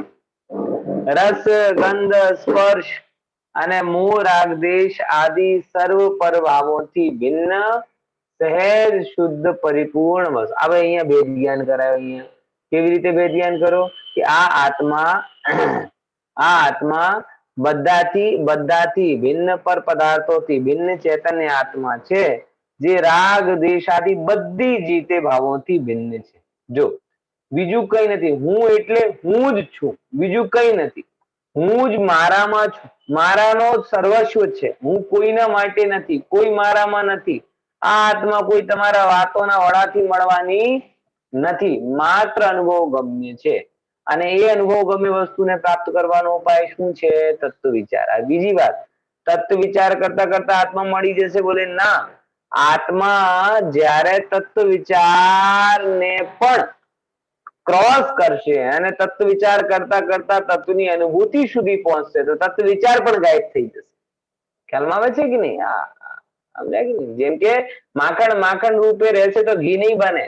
માખણ થી ઘી બને છે, પણ માખણ નષ્ટ થાય તો ઘી બને છે. એમ તત્વ વિચાર થી આત્માનું ભવન થાય છે, પણ તત્વ વિચાર રૂપે રહે તો આત્માનું ભવન નહીં થાય. તત્વ વિચાર થી પરે આત્માની વસ્તુ છે. હવે અહીંયા કહે છે કે હું કોણ છું એ જાણવાની વસ્તુ એ અનુભૂતિ દ્વારા પ્રાપ્ત સમાધાન છે. એ હું તમને કહું, તમે માની જાઓ કે હું આત્મા છું ને પોપટની જેમ બધું બોલી જાઓ. જેમ કે નાના નાના છોકરાઓ કહે છે હું છું આત્મા પરમાત્મા, હું તો આનંદનો ધામ, શુદ્ધાત્મ હૈ મેરા નામ, માત્ર જાનના મેરા કામ, મુક્તિપુરી હૈ મેરા ધામ. આવું બધું કે, પણ એ કહેવાથી આત્મા મળી જાય? બોલે ના, આ કહેવાથી આત્મા મળતી નથી.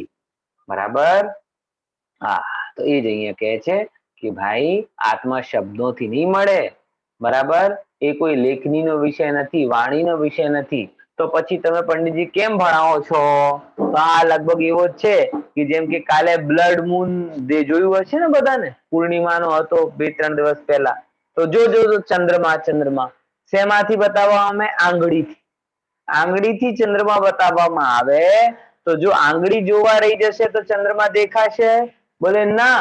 આંગળીથી જો ચંદ્રમા બતાવવામાં આવશે તો આંગળીથી આગળ જવાનું છે. બરાબર? માઇલસ્ટોન હોય ને સડક કિનારે, એ બધા તમને ઇન્ડિકેટ કહે છે કે ભાઈ આ બાજુ જવાનું છે, આ બાજુ. અને પકડીને રહી જશો તો ક્યાંય પહોંચશો નહીં. ખ્યાલમાં આવે છે ને? એવી રીતે બધા શાસ્ત્રો ને બધા વચનો તમને શું કરશે? ઇન્ડિકેટ કરશે. પણ એકચ્યુઅલી તમને જો અનુભૂતિ કરવી હોય તો એનાથી પણ પરે જવું પડશે, એનાથી પણ ભિન્ન જવું પડશે, ત્યારે તમે અનુભૂતિની પ્રાપ્તિ થશે. બરાબર? હવે બ્રેકની જરૂર છે કે આપણે સીધો નેક્સ્ટ લેસન શરૂ કરીશું? બોલો, શું કેવું છે? ભગવાન આત્મા 2 મિનિટનો લે.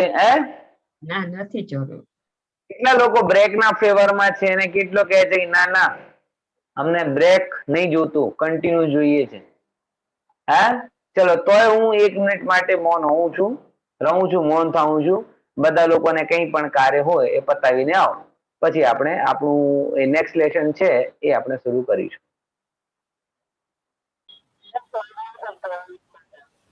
આપણે હવે 10 લક્ષણ વાળો પાઠ શરૂ કરીશું. Lesson number 9. 10 લક્ષણ મહાપર્વ.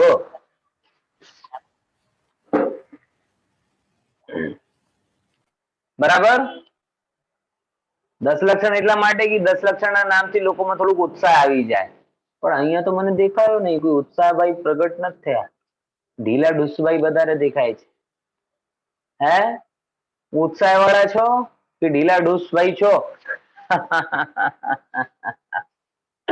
સરસ. બોલે પંડિતજી હવે શું વાત કરો, તમારો ઉત્સાહ તો એવો છે ને કે અત્યારે તમારા ત્યાં 5G નેટવર્ક સેટ કરી દઈએ, પણ શું કરીએ? ચાલો, આપણે હવે શરૂ કરીશું દસ લક્ષણ મહાપર્વ. આ કેમ આવું આજે આ લેસન લીધું છે? કારણ કે પેલો જે છે ને આપણે એક ક્લાસમાં જ લઈશું. 12 વ્રતનું જે લેસન છે ને નેક્સ્ટ ક્લાસમાં લઈ લઈશું અને વચ્ચે થોડીક ચર્ચા કરી લઉં. ચલો, હા, એક આપણે જે વાત બહુ શરૂમાં કરતા હતા એ વસ્તુ કરી લઈએ ને હેતલબેન, અત્યારે ચર્ચામાં લઈ લઈએ.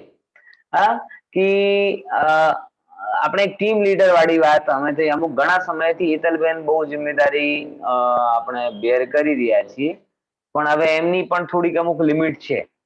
બરાબર, એમની ટાઈમની લિમિટ આવે છે, અમુક કામ બહુ વધી થઈ જાય છે, એટલા માટે હવે હું એમની સાથે કોઈ બીજું ટીમ લીડરની એમને રિક્વાયરમેન્ટ છે. બરાબર, એક જેને પણ થોડી ઘણી પણ ઈચ્છા હોય એ વ્યક્તિ જાતે કહી દે કે પંડિતજી હું ટીમ લીડર. અને ટીમ લીડર નામથી કોઈ એવું કઈ નથી કે તમને ભાષણ કરવા જવું છે અને બીજે કોઈ ડેવર્ટ કરવું છે, કશું નથી. સિમ્પલી અમુક ફોલોઅપ રહેવાના છે.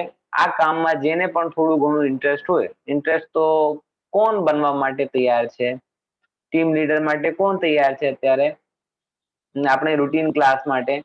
નહીં તો પછી છેલ્લે મેં હિતલબેને કીધું છે કે જો કોઈ એમને રાજી નહીં થાય તો મને વીટો પાવર યુઝ કરવું પડશે.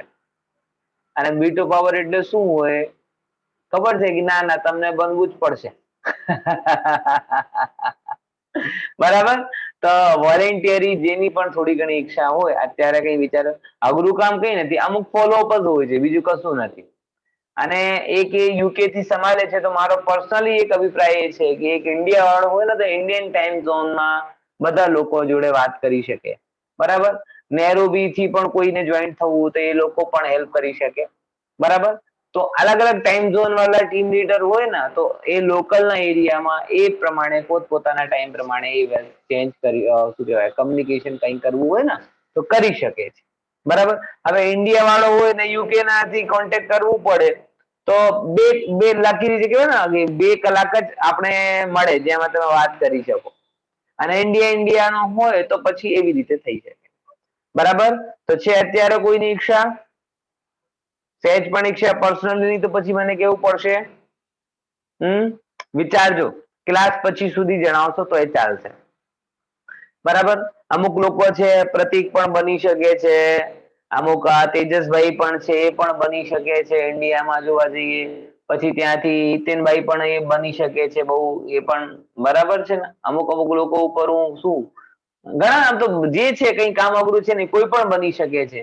નેહાબેન છે, વોટ જેમની ઈચ્છા હોય, કુંજલબેન છે, હિરલબેન છે, એ પણ બની શકે. પણ થોડુંક આમ એમ છે કે પોતાની રીતે બનાવો તો સારું લાગે. આમ હોય ને હજી પણ ઇન્ડિયામાં શું કોઈ કહે તો સારું, તમે કહો તો મને એમ લાગે કે તમને શું કહેવાય કે પ્રાણ પીડિત નથી થઈ રહ્યા, નહીં તો પછી શું કહેવાય કે પ્રાણ પીડન કરીને ટીમ લીડર બનાવ્યો. આવું નહીં કરવું, અમને અહિંસાત્મક તરીકાથી નિયુક્તિ કરવી છે. Non violence is the best policy. બરાબર ને? સમજો, હજી વિચાર છે. તમે જે લોકોના નામ લીધા છે એ તો જે મને નજર પડ્યા એ લોકોના નામ, જે નથી એ પણ પોતાનો ઇન્ટરેસ્ટ મને કે પર્સનલી કે હેતલબેન ને જણાવી શકે છે. બધાનું સ્વાગત છે, કેમ કે આ બધા માટે એક સુંદર હિતકર કામ છે.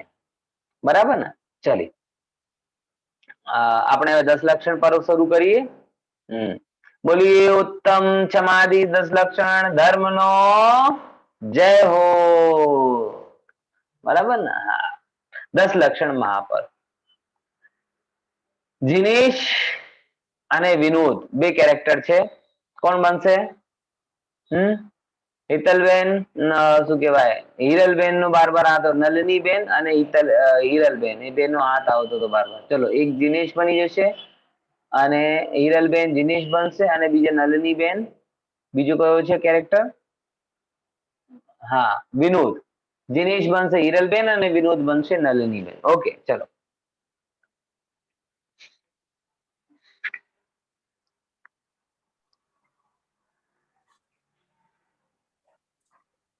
ચાલુ કરો. એટલે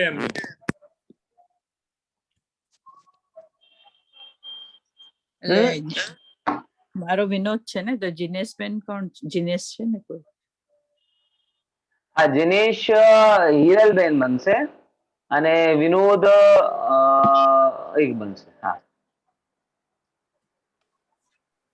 હિરલબેન તમારો અનમ્યુટ કરો. હા હા 10 લક્ષણ મહાપર્વ. હા, ભૂલી ગયા હતા. હું બોલી ગઈ પણ મારો માઇક મ્યુટ રહી ગયો તો ધ્યાન ના રહ્યું. સારું સારું. હા, કેમ ભાઈ વિનોદ, મંદિર આવો છો? ના ભાઈ, આજે તો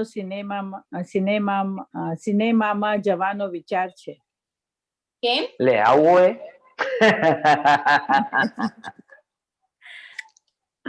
હા હા, બોલો બોલો વિનોદભાઈ. કેમ કે આજે મનમાં શાંતિ નથી, કંઈક મનોરંજનની જરૂર છે. વાહ ભાઈ, સિનેમામાં શાંતિ ગોતવા નીકળ્યા છો? સિનેમામાં તો રાગ દ્વેષ અશાંતિને જ વધારનાર છે. અને હવે તો 10 લક્ષણ મહાપર્વ શરૂ થઈ ગયા છે. આ દિવસો તો ધર્મની આરાધનાના છે.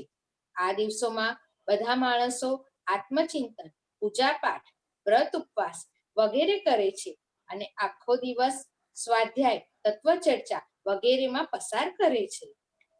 આ 10 લક્ષણ ધર્મ શું છે? આત્મ સ્વભાવની પ્રતીતિપૂર્વક ચારિત્ર ધર્મની 10 પ્રકારે આરાધના કરવી તે જ 10 લક્ષણ ધર્મ છે. આચાર્ય ઉમાસ્વામીએ તત્વાર્થ સૂત્રમાં લખ્યું છે, ઉત્તમ ક્ષમા માર્દવ આર્જવ શૌચ સત્ય સંયમ તપસ ત્યાગાત આકિંચન્ય બ્રહ્મચર્યાણી ધર્મ અર્થાત ઉત્તમ ક્ષમા, ઉત્તમ માર્દવ, ઉત્તમ આર્જવ, ઉત્તમ શૌચ, ઉત્તમ સત્ય, ઉત્તમ સંયમ, ઉત્તમ તપ, ઉત્તમ ત્યાગ, ઉત્તમ આકિંચન અને ઉત્તમ બ્રહ્મચર્ય એ ધર્મના 10 પ્રકાર છે. આ જો 10 હવે ધર્મની અહીંયા આપણે થોડીક આપણે એમાં સમજીએ કે ઉપરનું શરૂઆતી તો એક ડાયલોગ, એક પ્લેટફોર્મ જેવો ક્રિએટ કર્યો અને એ એક વ્યંગ પણ છે અને એક કટુ સત્ય પણ છે કે હજી આપણે જ્યારે કંઈક માઇન્ડ ડિસ્ટર્બ હોય, ટેન્શન હોય તો આપણે સાચું જોજો. કેટલા લોકોને ડિસ્ટર્બન્સ ના ટાઈમે તત્વ સાંભળવાનું મન થાય અને કેટલાને પિક્ચર જોવાનું મન થાય, કેટલાને મૂવી શું કહેવાય ગીતો સાંભળવાનું મન થાય, કોઈકને તો શું થાય કે ફરવા જઈએ બહુ દિવસ થઈ ગયા, કોઈકને એમ થાય ચાલો હુઈ જઈએ બહુ થઈ ગયા. એટલે તમે આપણા મનની પ્રકૃતિને સમજવાની કોશિશ કરો. આ ભલે આ વ્યંગાત્મક તમને લખ્યું છે પણ આ કટુ સત્ય લખ્યું છે કે હજી આપણા મનમાં એવું નથી લાગતો કે આત્માના અજાણપણાને લીધે આપણે અશાંતિ થઈ છે અને તત્વજ્ઞાન ને આત્માના જ્ઞાન પૂર્વક જ આપણે શાંતિ થશે એનું હજી આપણે પાકું નિર્ણય નથી. એટલા માટે જો જયારે 10 દિવસ પૂરા થાય ને તો 11મા દિવસ ખબર છે, હું જયારે રેગ્યુલર સ્વાધ્યાય કરું છું ને જયારે મંદિરમાં, તો 10મા દિવસ સુધી તો 150-200 લોકો આવે પર્યુષણમાં. અને ભૂલથી તમે કદાચ 11મા દિવસ કોઈ ગામમાં રોકાઈ ગયા અને 11મા દિવસ તમને સવારનો પ્રવચન રાખ્યું તો માંડ 11 જણ પણ ના થતા. કેમ? બધાની પૂછવા જાવ તો એક જ ઉત્તર આવશે કે ના હવે થોડુંક રિલેક્સ થઈ જઈએ. એટલે 10 દિવસ બહુ દંડા ખાધા છે ને, બહુ જેલમાં રહ્યા છીએ, બરાબર, 7મા નરકની વેદનાને ભોગવી છીએ. હવે શું કરવાનું? થોડુંક રિલેક્સ થઈ. એટલે રિલેક્સ માટે શું કરે? બોલે રોજે વહેલા ઉઠતા હતા 6 વાગે, આજે થોડુંક આમ 8-9 વાગ્યા સુધી ઉઠીશું. રોજે ઘરનો ખાતા હતા, આજે બહારનો ખાઈશું. બરાબર, રોજે આમ નહોતા કરતા હતા, આજે આમ કરીશું, તેમ કરીશું. એટલે આ રિયાલિટી. હજી આપણે, હું એ જે કહું ને ફંડામેન્ટલ લાઈન આપણી કે આત્માના અનુભવથી શાંતિ મળે છે, આત્માના નિકટતાથી શાંતિ મળે છે, આવું પાકો નિર્ણય નથી. માટે બહારના વિશ્વમાં જ આપણે શાંતિ માટે ફરી રહ્યા છીએ. બરાબર, તો હવે એમ કહે છે કે ભાઈ આ તો 10 લક્ષણ ધર્મ છે અને એ તો આરાધનાના છે. અને આરાધનામાં શું કરે લોકો? આરાધના એટલે આત્માની પૂજા આરાધના કરવી એટલે શું? કે આત્માનું ચિંતન કરે, પરમાત્માની પૂજા કરે, સંયમ આદિ કરે, સ્વાધ્યાય આદિમાં પોતાનો ચિત્ત પસાર કરે છે. હવે કહે છે 10 લક્ષણ ધર્મ એટલે શું? તો અહીંયા એક વ્યાખ્યાન કરે છે, આત્મ સ્વભાવની પ્રીતિથી પૂર્વક ચારિત્ર ધર્મની 10 પ્રકારે આરાધના કરવી તે જ 10 લક્ષણ ધર્મ છે. કોની પ્રતીતિ? પ્રતીતિ એટલે શું ખબર પડી? એવી ડીપલી રિયલાઇઝેશન, એવું ગહેન શ્રદ્ધા. બરાબર, આ ખબર પડે છે ને. અમુક છે પ્રતીતિ એટલે પ્રતીત થાય, જેને તમે સમજો કોઈ કઈ સાયકોલોજીકલ બીમાર, જેમ છે ને આપણે કોરોનાની પ્રતીતિ છે, તો કોરોના દીખતો નથી તો આપણે સાપ ટેબલ પડ્યું તો શું કરીએ? સ્પ્રે કરી દઈએ. કેમ?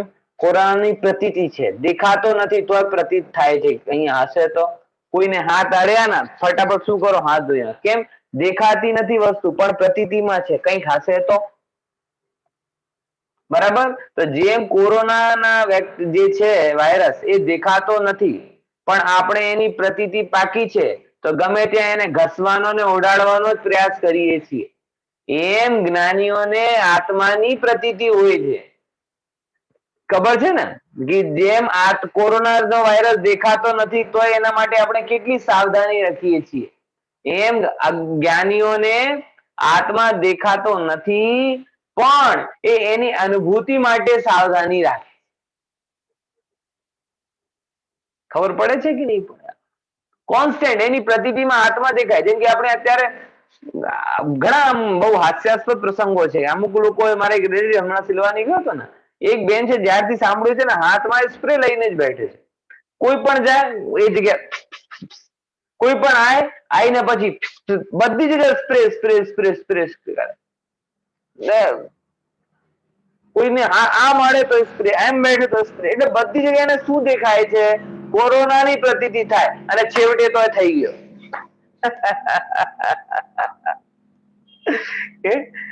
વિચાર કરો, મેં બહુ કાળજી નહીં રાખી તો મને થયો, તમને બહુ કાળજી રાખી તો શું થઈ ગયો તમારે? તમને જયારે મને નોંધ થયો હતો ને ત્યારે ઘણા લોકો આમ કહેતા હતા, પંડિતજી બહુ સાવધાની નથી રાખતા હતા, આમ છે ને તેમ છે. ઠીક છે ભાઈ, અને જેને સાવધાની રાખી એ શું કરી લે? એનું પણ થઈ ગયું. કહેવાનો મતલબ એ છે ભાઈ કે એ બધી વસ્તુ, દાખલો કીધું કે જે નથી દેખાતો એની પણ પ્રતીતિ થાય છે કે નથી થતી? મુદ્દા આટલું છે. એમ જ જેમ તમને કોરોનાના દુઃખ દેખાય તો તમને કોરોનાની પ્રતીતિ છે, દેખાતા ના હોવા છતાં. એમ જ્ઞાનીને આત્મા ભલે ના દેખાય પણ આત્માના સુખની પ્રતીતિ છે. તો જેમ તમે કોરોનાથી બચવાના પ્રયાસ કરો છો એમ જ્ઞાની આત્માના અનુભવનના પ્રયાસ કરે છે. જોર શેનો છે? ઉપાયનો જોર નથી, પ્રતીતિનો જોર છે. દેખાય નહીં તો પ્રતીતિ કેમ, ઉપાય કેમ કરે? પ્રતીતિમાં ના હોય તો ઉપાય કેમ કરે? 2 વર્ષ પહેલા કોઈ આવો સ્પ્રે છાંટતો હતો, આમ માસ્ક લગાવીને ફરતો હતો, કેમ કે ત્યારે કોરોનાની પ્રતીતિ નહોતી. હવે પ્રતીતિ છે, એમ જ્ઞાનીને આત્માની પ્રતીતિ છે અને એ પ્રતીતિ પૂર્વક શું કરે? આત્માની નિર્મલતાનો ઉપાય કરે, એટલે ત્યારે તો ધર્મની આરાધના કરે. અને આ 10 ધર્મો છે. કયા કયા? એ બધાને ખબર હશે કે નહીં? 10 ધર્મોના નામ બધાને ખબર છે? કોણ કહેશે? કોઈ એક વ્યક્તિ હેન્ડ રેઝ કરો, 10 ધર્મોના નામ જોયા વગર. હા, હે? બોલો બોલો. હા, કિંજલબેન તો ખબર હશે, પાઠશાલામાં જે. બીજો કોઈ? દેવયાની ગાળા, એ બેન ને ક્યારે જોયો નથી, છે હાજર છે? 10 ધર્મોના નામ. પછી મોના મહેતા, ખબર છે? બીજા આઈપેડ. હે? જે ખબર છે એનો પ્રશ્ન નથી બધાને. ચલો, કોણ કે છે? હિરલબેન, ચલો કહી દો, ફટાકથી કહી દો. ચલો ઉત્તમ ક્ષમા માર્દવ હિરલબેન કહો આર્જવ, તમે. હા, ઉત્તમ ક્ષમા માર્દવ આર્જવ, શૌચ, સત્ય, સંયમ, તપ, ત્યાગ, આકિંચન અને બ્રહ્મચર્ય. સરસ.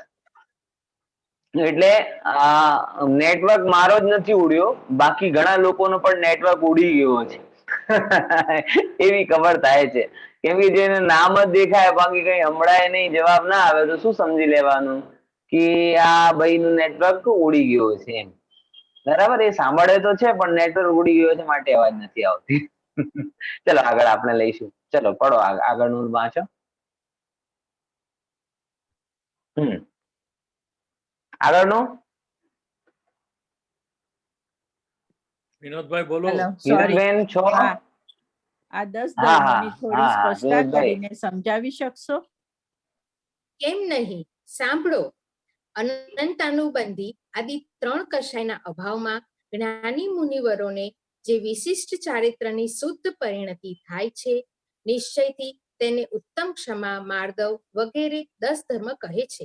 અને તે ભૂમિકામાં મુનિવરોને સહજ રૂપે જે ક્ષમાદિ રૂપ શુભ ભાવ હોય છે તેને વ્યવહારથી ઉત્તમ ક્ષમાદિ 10 ધર્મ કહે છે કે જે પુણ્યરૂપ છે. ઉત્તમ શબ્દ નિશ્ચય સમ્યક દર્શન પૂર્વકના અર્થમાં વપરાય છે. નિશ્ચયથી તો ત્રિકાળી ક્ષમા સ્વભાવી આત્માના આશ્રયે અનંતાનુબંધી આદિ 3 પ્રકારના ક્રોધના ત્યાગરૂપ શુદ્ધિ તે જ ઉત્તમ ક્ષમા છે. નિશ્ચય ક્ષમાની સાથે રહેનારી નિંદા અને શરીરઘાત આદિ અનેક પ્રતિકૂળ સંયોગો આવી પડવા છતાં પણ ક્રોધરૂપ અશુભ ભાવ ન થતા શુભ ભાવરૂપ ક્ષમા થવી તે વ્યવહારથી ઉત્તમ ક્ષમા છે. એવી જ રીતે ચલો નિશ્ચયથી તો આટલું સમજીએ. જો સૌથી પહેલા શું કે આ મુખ્ય રૂપથી તો મુનિરાજની વાત છે, બરાબર. તો 3 કષાયના અભાવમાં જ્ઞાની મુનિરાજોને જે ચારિત્ર વિશેષ નિર્મલ પ્રગટ થાય છે એને 10 ધર્મ કહેવામાં આવે છે, બરાબર. એટલે 10 ધર્મની પરિભાષા શું? તો પરિભાષા એ છે, મારી સાથે તમે રિપીટ કરજો. અનંતાનુબંધી આદિ 3 કષાયના અભાવમાં બોલો બોલો અનંતાનુબંધી આદિ 3 કષાયના અભાવમાં જ્ઞાની મુનિરાજોને જે વિશિષ્ટ ચારિત્રની શુદ્ધ પરિણતિ થાય છે, નિશ્ચયથી તેને ઉત્તમ ક્ષમા, માર્દવ આદિ 10 ધર્મ કહે છે.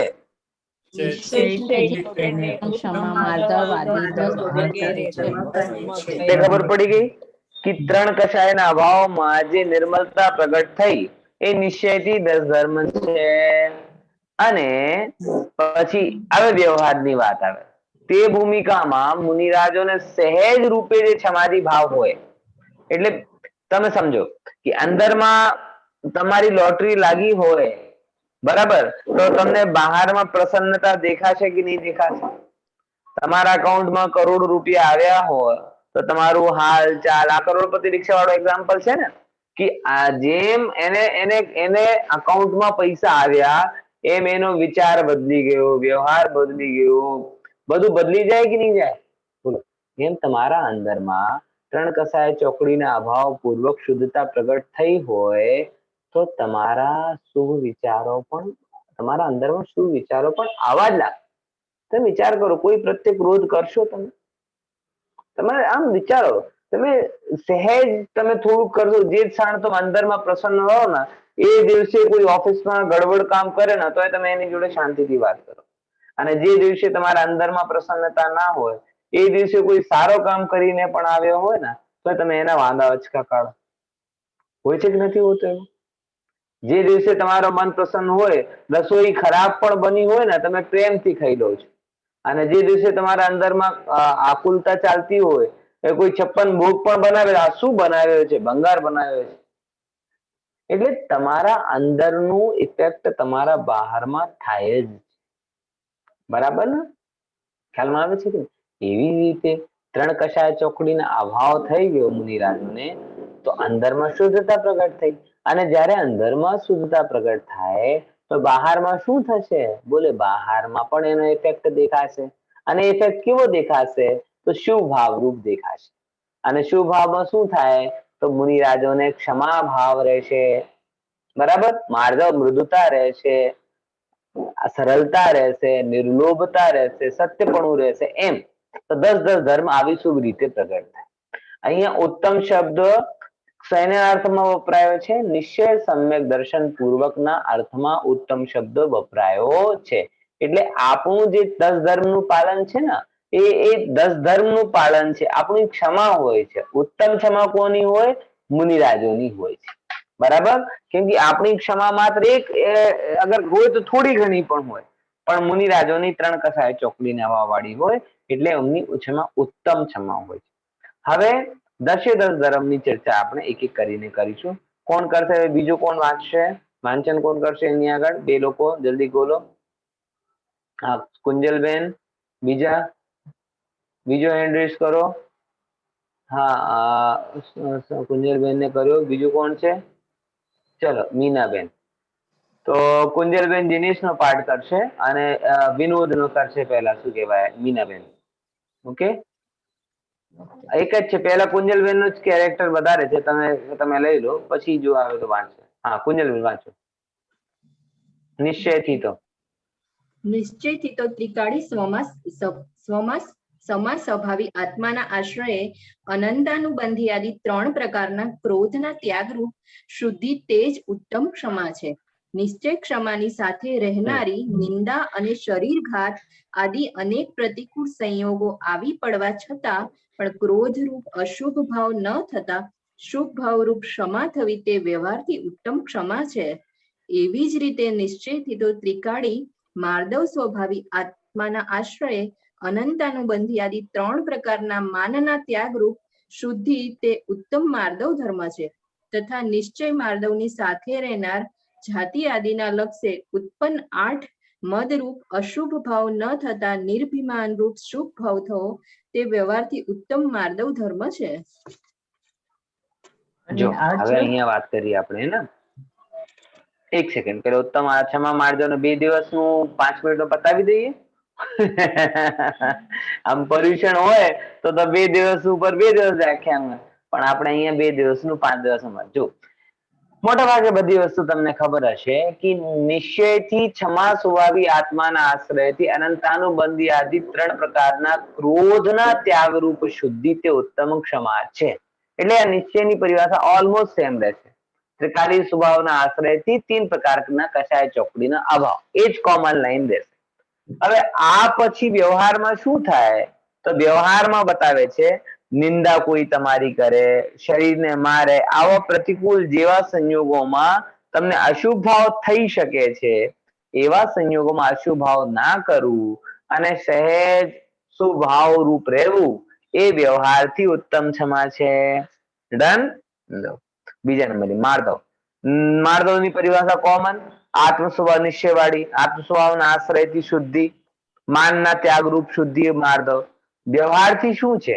બોલે વ્યવહારથી નિશ્ચય માર્દવની સાથે રહેનારા, આપણી પાસે ઘણી અનુકૂળતા છે, બરાબર, ધન છે, વૈભવ છે, રૂપ છે, બલ છે, પ્રભુતા છે, પૈસો છે, બધું છે, પણ એ હોવા છતાં તમારા અંદરમાં માન નથી, તો વ્યવહારથી માર્દવ ધર્મ કહેવાય. બોલો વૈશાલીબેન, પ્રશ્ન શું છે? વૈશાલીબેન, કઈ પ્રશ્ન કર્યો છે કે ભૂલથી હાથ થઈ ગયો છે? ના પ્રશ્ન હા. છે. પહેલા તો અનંત, હા, જલ્દી કરજો. આદિ 3 કસાય કે કસાય તો 4 હોય ને? ના, હવે અલગ પ્રશ્ન છે તમારું, થોડુંક સમજો. કષાય 4 હોય ને, 4 કષાયની 4 કેટેગરી હોય. ક્રોધ, માન, માયા, લોભ, એ 4 કષાયો છે, બરાબર. હવે એ 4 કષાય 4 પ્રકારની હોય. અનંતાનુબંધી એટલે સૌથી હાઈ ક્લાસની કષાય. અપ્રત્યાખ્યાનાવરણ એના કરતા ઓછી, પ્રત્યાખ્યાનાવરણ એના કરતા પણ ઓછી, અને સંજુલન એટલે એના કરતા પણ ઓછી. તો 4 પ્રકારની કષાય 4 ટાઈપની હોય છે, 4 ક્વોલિટીની હોય છે. તો અહીંયા શું થઈ રહ્યો છે? અનંતાનુબંધી, અપ્રત્યાખ્યાનાવરણ અને પ્રત્યાખ્યાન, એ 3 ટાઈપની 4 કષાય. એટલે એનો ફૂલ મિનિંગ આ છે, 3 ટાઈપની 4 કષાયનો અભાવ પૂર્વ. ઓકે, સરસ. એ પ્રશ્ન હતું એ બરાબર. હવે આગળ. ચલો વિનોદભાઈ. અને આર્જવ નિશ્ચયથી ત્રિકાળી આર્જવ સ્વભાવી આત્માના આશ્રયે 3 પ્રકારની માયાના ત્યાગરૂપ શુદ્ધિનું થવું તે ઉત્તમ આર્જવ ધર્મ છે. અને નિશ્ચય આર્જવની સાથે જ કપટરૂપ અશુભ ભાવ ન થતા શુભ ભાવરૂપ સરળતા થવી તે વ્યવહારે ઉત્તમ આર્જવ ધર્મ છે. એવી જ રીતે ત્રિકાળી શૌચ સ્વભાવી આત્માના આશ્રયે 3 પ્રકારના લોભના ત્યાગરૂપ શુદ્ધિ તે નિશ્ચયથી ઉત્તમ શૌચ ધર્મ છે. અને નિશ્ચય શૌચની સાથે લોભરૂપ અશુભ ભાવ ન થતા શુભ ભાવરૂપ થવું નિર્લોભતાનું થવું તે વ્યવહારે ઉત્તમ શૌચ ધર્મ છે.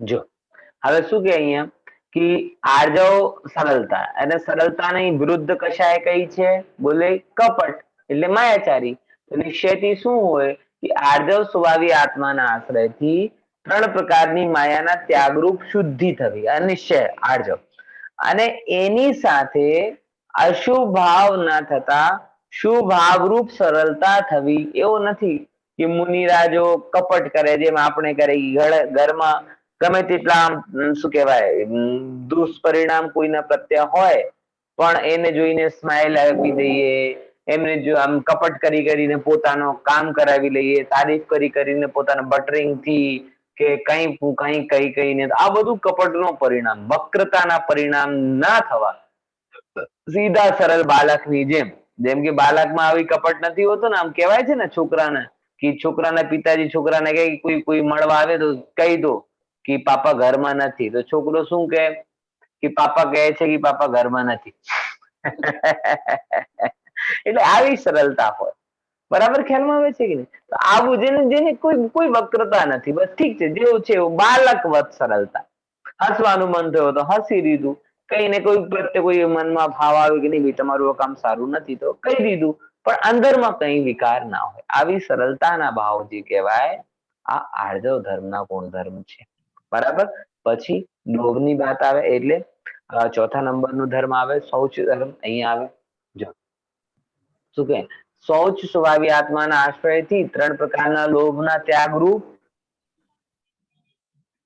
બરાબર ત્રણ પ્રકારના લોભ એટલે શું આ ભાવ સંબંધી પર્વો સંબંધી એવા પણ લોભ કહેવાય અને પુત્રેષ્ણા વિધવા કોઈ પણ પ્રકારના લોભના ત્યાગરૂપ શુદ્ધિ એ નિશ્ચિત શૌચ ધર્મ છે બરાબર ત્રણ પ્રકારની વ્યવહારનું શું હોય કે કઈ નથી મને મારા અંદરમાં કોઈ પણ પ્રકારનું શું કહેવાય દુર્ભાવ નથી આવો જે મનમાં સહેજ વિચાર થાય અવાજ આવે છે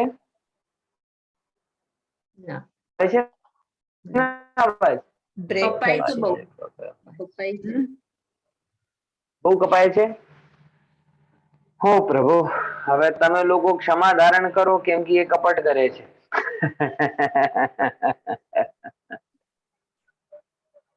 હે હવે બરાબર આવે છે અવાજ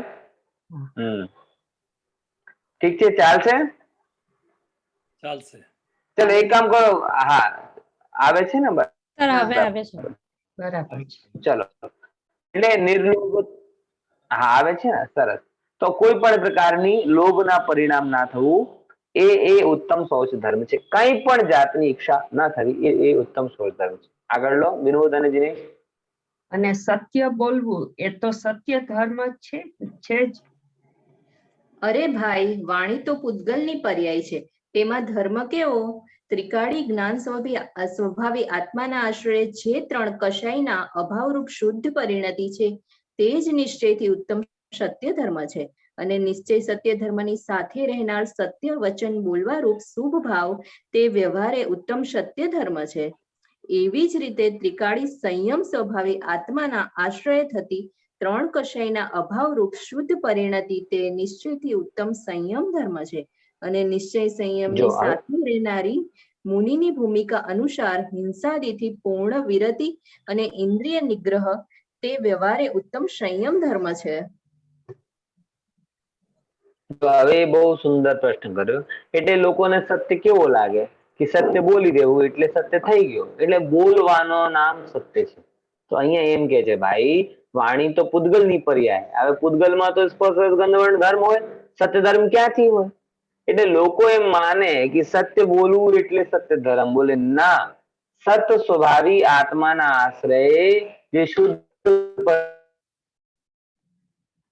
પરિણતિ પ્રગટ થાય એ ઉત્તમ સત્ય જે સાચું કહેવાનું ભાવ શુભ ભાવ થાય છે એ કેવો વ્યવહારથી ઉત્તમ સત્ય ધર્મ કહેવાય છે બરાબર એટલે બોલવું એ સત્ય ધર્મ નથી પેલા ક્લિયર કરી લો ઘણા લોકોને સત્ય વચન એટલે સત્ય દેખાય છે આવું નથી સત્ય વચન એટલે સત્ય ધર્મ હોતા નથી સત્ય ધર્મ જુદો ને સત્ય વચન જુદો સત્ય ધર્મ ચેતનની આત્માનો ગુણધર્મ છે અને સત્ય વચન એ પૂતગલ હે અવાજ કપાય તો મને આમાં મેસેજ કરી દેવાનું પર્સનલી, તો શું મને ખબર પડે તો ધીમે ધીમે બોલું, બરાબર ને? આજે નેટવર્ક ની અનસ્ટેબિલિટી છે, શું કરીએ?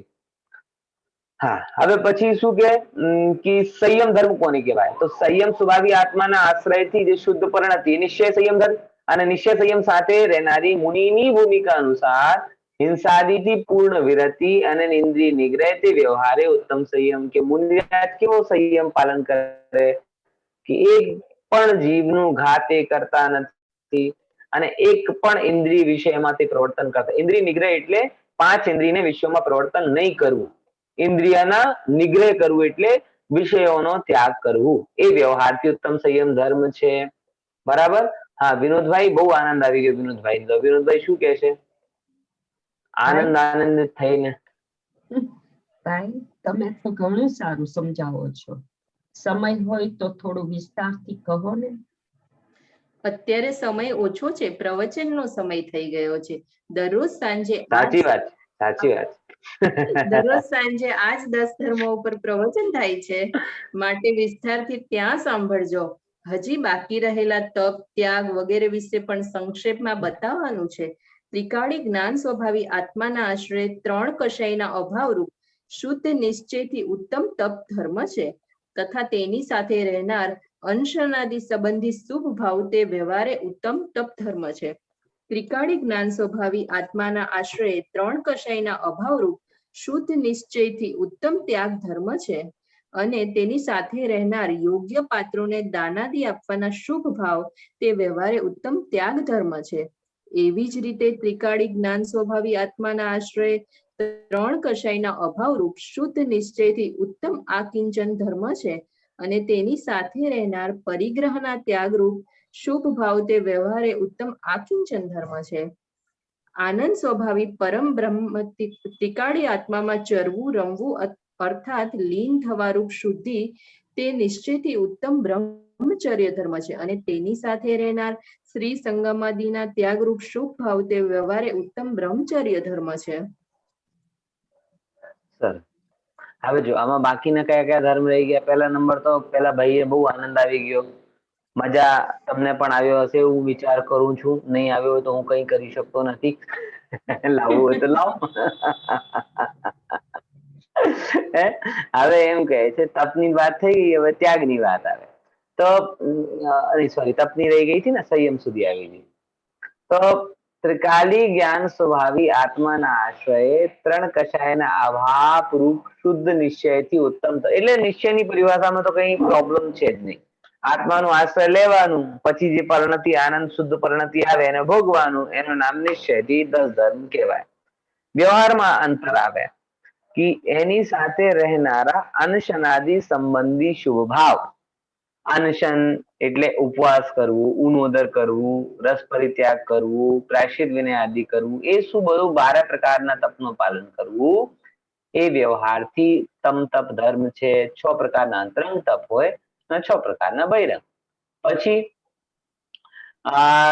પછી વાત આવે ત્યાગ ધર્મ કોને કહેવાય? તો સેમ, ત્રિકાળી જ્ઞાન સ્વામી આત્માના આશ્રયથી શુદ્ધ નિશ્ચયથી ઉત્તમ ત્યાગ ધર્મ છે, એ તો બરાબર. અને એની સાથે રહેનારા એટલે ઉત્તમ ત્યાગ ધર્મની સાથે રહેનારા યોગ્ય પાત્રોને દાન આદિ આપવાના શુભ ભાવ, જેને ઉત્તમ હૃદયમાં અંદરમાં સાચો ત્યાગ ધર્મ પ્રગટ થયો હોય તો પછી સુપાત્રોને દાન કરે. 4 પ્રકારનું દાન જે કહેવામાં આવે છે, ઔષધિ દાન, આહાર દાન, અભય દાન, જ્ઞાન દાન, આવા શુભ ભાવ એને સહેજ થાય. જો એક વસ્તુ કહું, શુભ ભાવમાં એક સહેજતા હોય છે. જે ભાવમાં સહેજતા નથી, શુભ ભાવ કહેવાતો જ નથી. તમે સમજો, અંદરમાં ક્યારે વેક્યુમ નથી હોતો. તમે ક્યારે પેલા ગોલા ચાલતા હતા ને, લાઈટ ના લટ્ટુ, બરાબર? એ બલ્બ ચાલતા હતા ને, એ ફૂટતા હતા તો તરત જ શું થતી હતી? અવાજ આવતી હતી. આવે છે કે નથી આવતી અવાજ? પહેલાના જમાનામાં જયારે એ વોટના ફ્લુરોસેન્ટ બલ્બ ચાલતા હતા, હે ને, એ બલ્બ જયારે તૂટતા હતો તો અવાજ કેમ આવે છે? સાયન્સ શું કહે છે? જયારે એને અંદરની વાયુ બહાર નીકળે તો બહારની વાયુ એમાં પ્રવેશ કરે. તો તમને એમ લાગતું કે કાચ ફૂટવાને લીધે અવાજ આવે છે. કાચ ફૂટવાને લીધે નહીં, એ એક વાયુ બહાર નીકળી અને બીજી વાયુ અંદરમાં ગઈ એને લીધે, એટલે ટૂંકમાં કહેવાનો મતલબ એ છે કે વેક્યુમ નથી રહેતો. એમ હું તમને કહેવા માંગુ છું કે આ જીવના અંદર પરિણામોમાં ક્યારે વેક્યુમ નથી રહેતો. તમારા અંદરમાં ક્રોધ જશે તો ક્ષમા ધડામથી આવી જશે, માન જશે તો મૃદુતા સહેજતા સાથે આવી જશે, કપટ જશે તો સરળતા આવી જશે, અસત્ય જશે તો સત્ય આવી જશે, અસંયમ જશે તો સંયમ આવી જશે. બરાબર, આવી રીતે અંદરમાં વેક્યુમ રહેતો નથી. એટલે જેટલી પણ શુભ ભાવ છે એ આપણે એમ લાગે કે શુભ ભાવ કરવું પડે છે, પણ ખરેખર શુભ ભાવ કરવા નથી પડતા. એ બધા શુભ ભાવો સહેજ ના ગમતી હોય તો સુઈ જાઓ, સહેજ થાય છે હું તો દોરી ગાતો નથી અને હું તો કોઈના માટે રમાતો નથી. જેને ગમે છે એને આનંદ થાય, જેને નથી ગમતું એને ઊંઘ આવે. આ સહેજ પરિણમન છે ને. એવી જ રીતે તો જ્ઞાન સ્વભાવી આત્માના આશ્રયથી, હવે એમ ત્યાગમાં વાત આવી ને, હવે આત્માના આશ્રયથી શુદ્ધ આત્મબલ કરવું એ આકિંચન કહેવાય, અને વ્યવહારથી પરિગ્રહનો ત્યાગ કરવું એ વ્યવહારથી આકિંચન કહેવાય. બરાબર, બધાને હું માનું છું 10 ધર્મ ઉપર પ્રવચન જીવનમાં ઓછામાં ઓછા 10 વખત તો સાંભળ્યા જ હશે. સાંભળ્યા હશે કે નહીં સાંભળ્યા હોય? જે પર્યુષણમાં વિદ્વાન આવે એ રાતે શેની ચર્ચા કરે? 10 ધર્મોની ચર્ચા કરે. તો ઓલમોસ્ટ એ કોન્સેપ્ટ ક્લિયર હશે. માટે તમને કદાચ થોડી ઝડપથી લો તો પણ સમજમાં આવી જશે એવું માનીને ચાલુ છે. બરાબર, પછી આનંદ સ્વભાવી આત્મામાં ચરવું, રમવું, એનો લીન થવું એ ઉત્તમ બ્રહ્મચર્ય છે. અને એની સાથે જે જીવ બહારમાં સ્ત્રી સંગમાદિ એટલે આ બધા વિપરીત વિકાર આદિ પરિણામ છે, બરાબર, સ્ત્રી પુરુષ સંબંધી, એનો ત્યાગ કરે એ વ્યવહારથી ઉત્તમ બ્રહ્મચર્ય ધર્મ છે. હવે વિનોદ અને જીવેશ આગળ વાત કરો. નિશ્ચય અને વ્યવહાર ધર્મમાં શું તફાવત છે? જે ઉત્તમ ક્ષમાદિ શુદ્ધ ભાવરૂપ નિશ્ચય ધર્મ છે તે સંવર નિર્જરા રૂપ હોવાથી મુક્તિનું કારણ છે, અને જે ક્ષમાદિ રૂપ શુભ ભાવ વ્યવહાર ધર્મ છે તે પુણ્ય બંધનું કારણ છે. તે નિશ્ચય વ્યવહાર રૂપ ઉત્તમ ક્ષમા આદિ 10 ધર્મ તો મુનિવરોને માટે છે, પણ આપણા માટે? ભાઈ, ધર્મ તો બધાને માટે એક જ છે. એ વાત જુદી છે કે મુનિરાજ પોતાના ઉગ્ર પુરુષાર્થથી અનંત અનુબંધી આદિ 3 કષાયના અભાવરૂપ વિશેષ શુદ્ધિ પ્રાપ્ત કરી લે છે, અને ગૃહસ્થ પોતાની ભૂમિકા અનુસાર 2 અથવા 1 કષાયના અભાવરૂપ અલ્પ શુદ્ધિ પ્રાપ્ત કરી શકે છે. જો હવે આ બે મુદ્દા, સૌથી પહેલા શું કહે છે? નિશ્ચય ધર્મ અને વ્યવહારમાં તફાવત શું આવે? કે નિશ્ચય ધર્મ શુદ્ધ ભાવરૂપ છે અને વ્યવહાર ધર્મ શુભ ભાવરૂપ છે. નિશ્ચય ધર્મ સંબંધ નિજરા રૂપ છે, વ્યવહાર ધર્મ આશ્રયબંધ રૂપ છે. નિશ્ચય ધર્મ મુક્તિનું કારણ છે, વ્યવહાર ધર્મ સંસારનું કારણ છે. બરાબર, એ પુણ્ય બંધુનું કારણ. આ રીતે ફંડામેન્ટલ અંતર છે. ટૂંકમાં જે શુદ્ધતા છે એ મુક્તિનું કારણ છે, સંબંધ નિજરામય છે, ને આત્માનો ખરા અર્થમાં હિત કરનારી છે, ને સંસારનો અભાવ કરનારી છે. અને વ્યવહાર બંધથી ભૂમિકા અનુસાર પુણ્ય બંધે અને પરંપરાથી સંસાર બંધે. બરાબર ને? તો બંને પ્રકારના ધર્મ આવી રીતે સમજવા જોઈએ. પછી એક બહુ વેલિડ પ્રશ્ન આવે, કયો? તો નિશ્ચય ધર્મ, નિશ્ચયની વાત કરી તો આ તો મુનિરાજો માટે હોય, આપણા માટે? બોલે ભાઈ, માર્ગ તો બધાના માટે એક જ હોય. બરાબર, કોઈ બધા માટે જુદો જુદો ના હોય. મોટા લોકો પણ રોટલી ખાવે ને નાના પણ રોટલી જ ખાવે.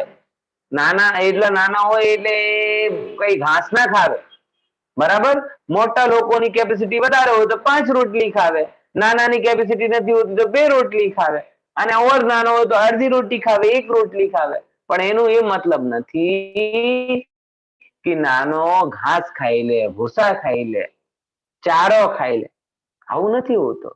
એવી જ રીતે જે ધર્મ મોટા માટે છે એ જ નાના માટે છે, જે ધર્મ મુનિઓ માટે છે એ જ ધર્મ આપણા માટે છે. અંતર કેટલો છે કે મુનિઓની કેપેસિટી વધારે છે એટલે 3 કષાયના ભાવરૂપ વિશેષ શુદ્ધિ પ્રાપ્ત કરે, અને આપણે શું કેપેસિટી ઓછી છે એટલે 1 કે 2 કષાયના ભાવરૂપ શુદ્ધિ પ્રાપ્ત કરીએ છીએ.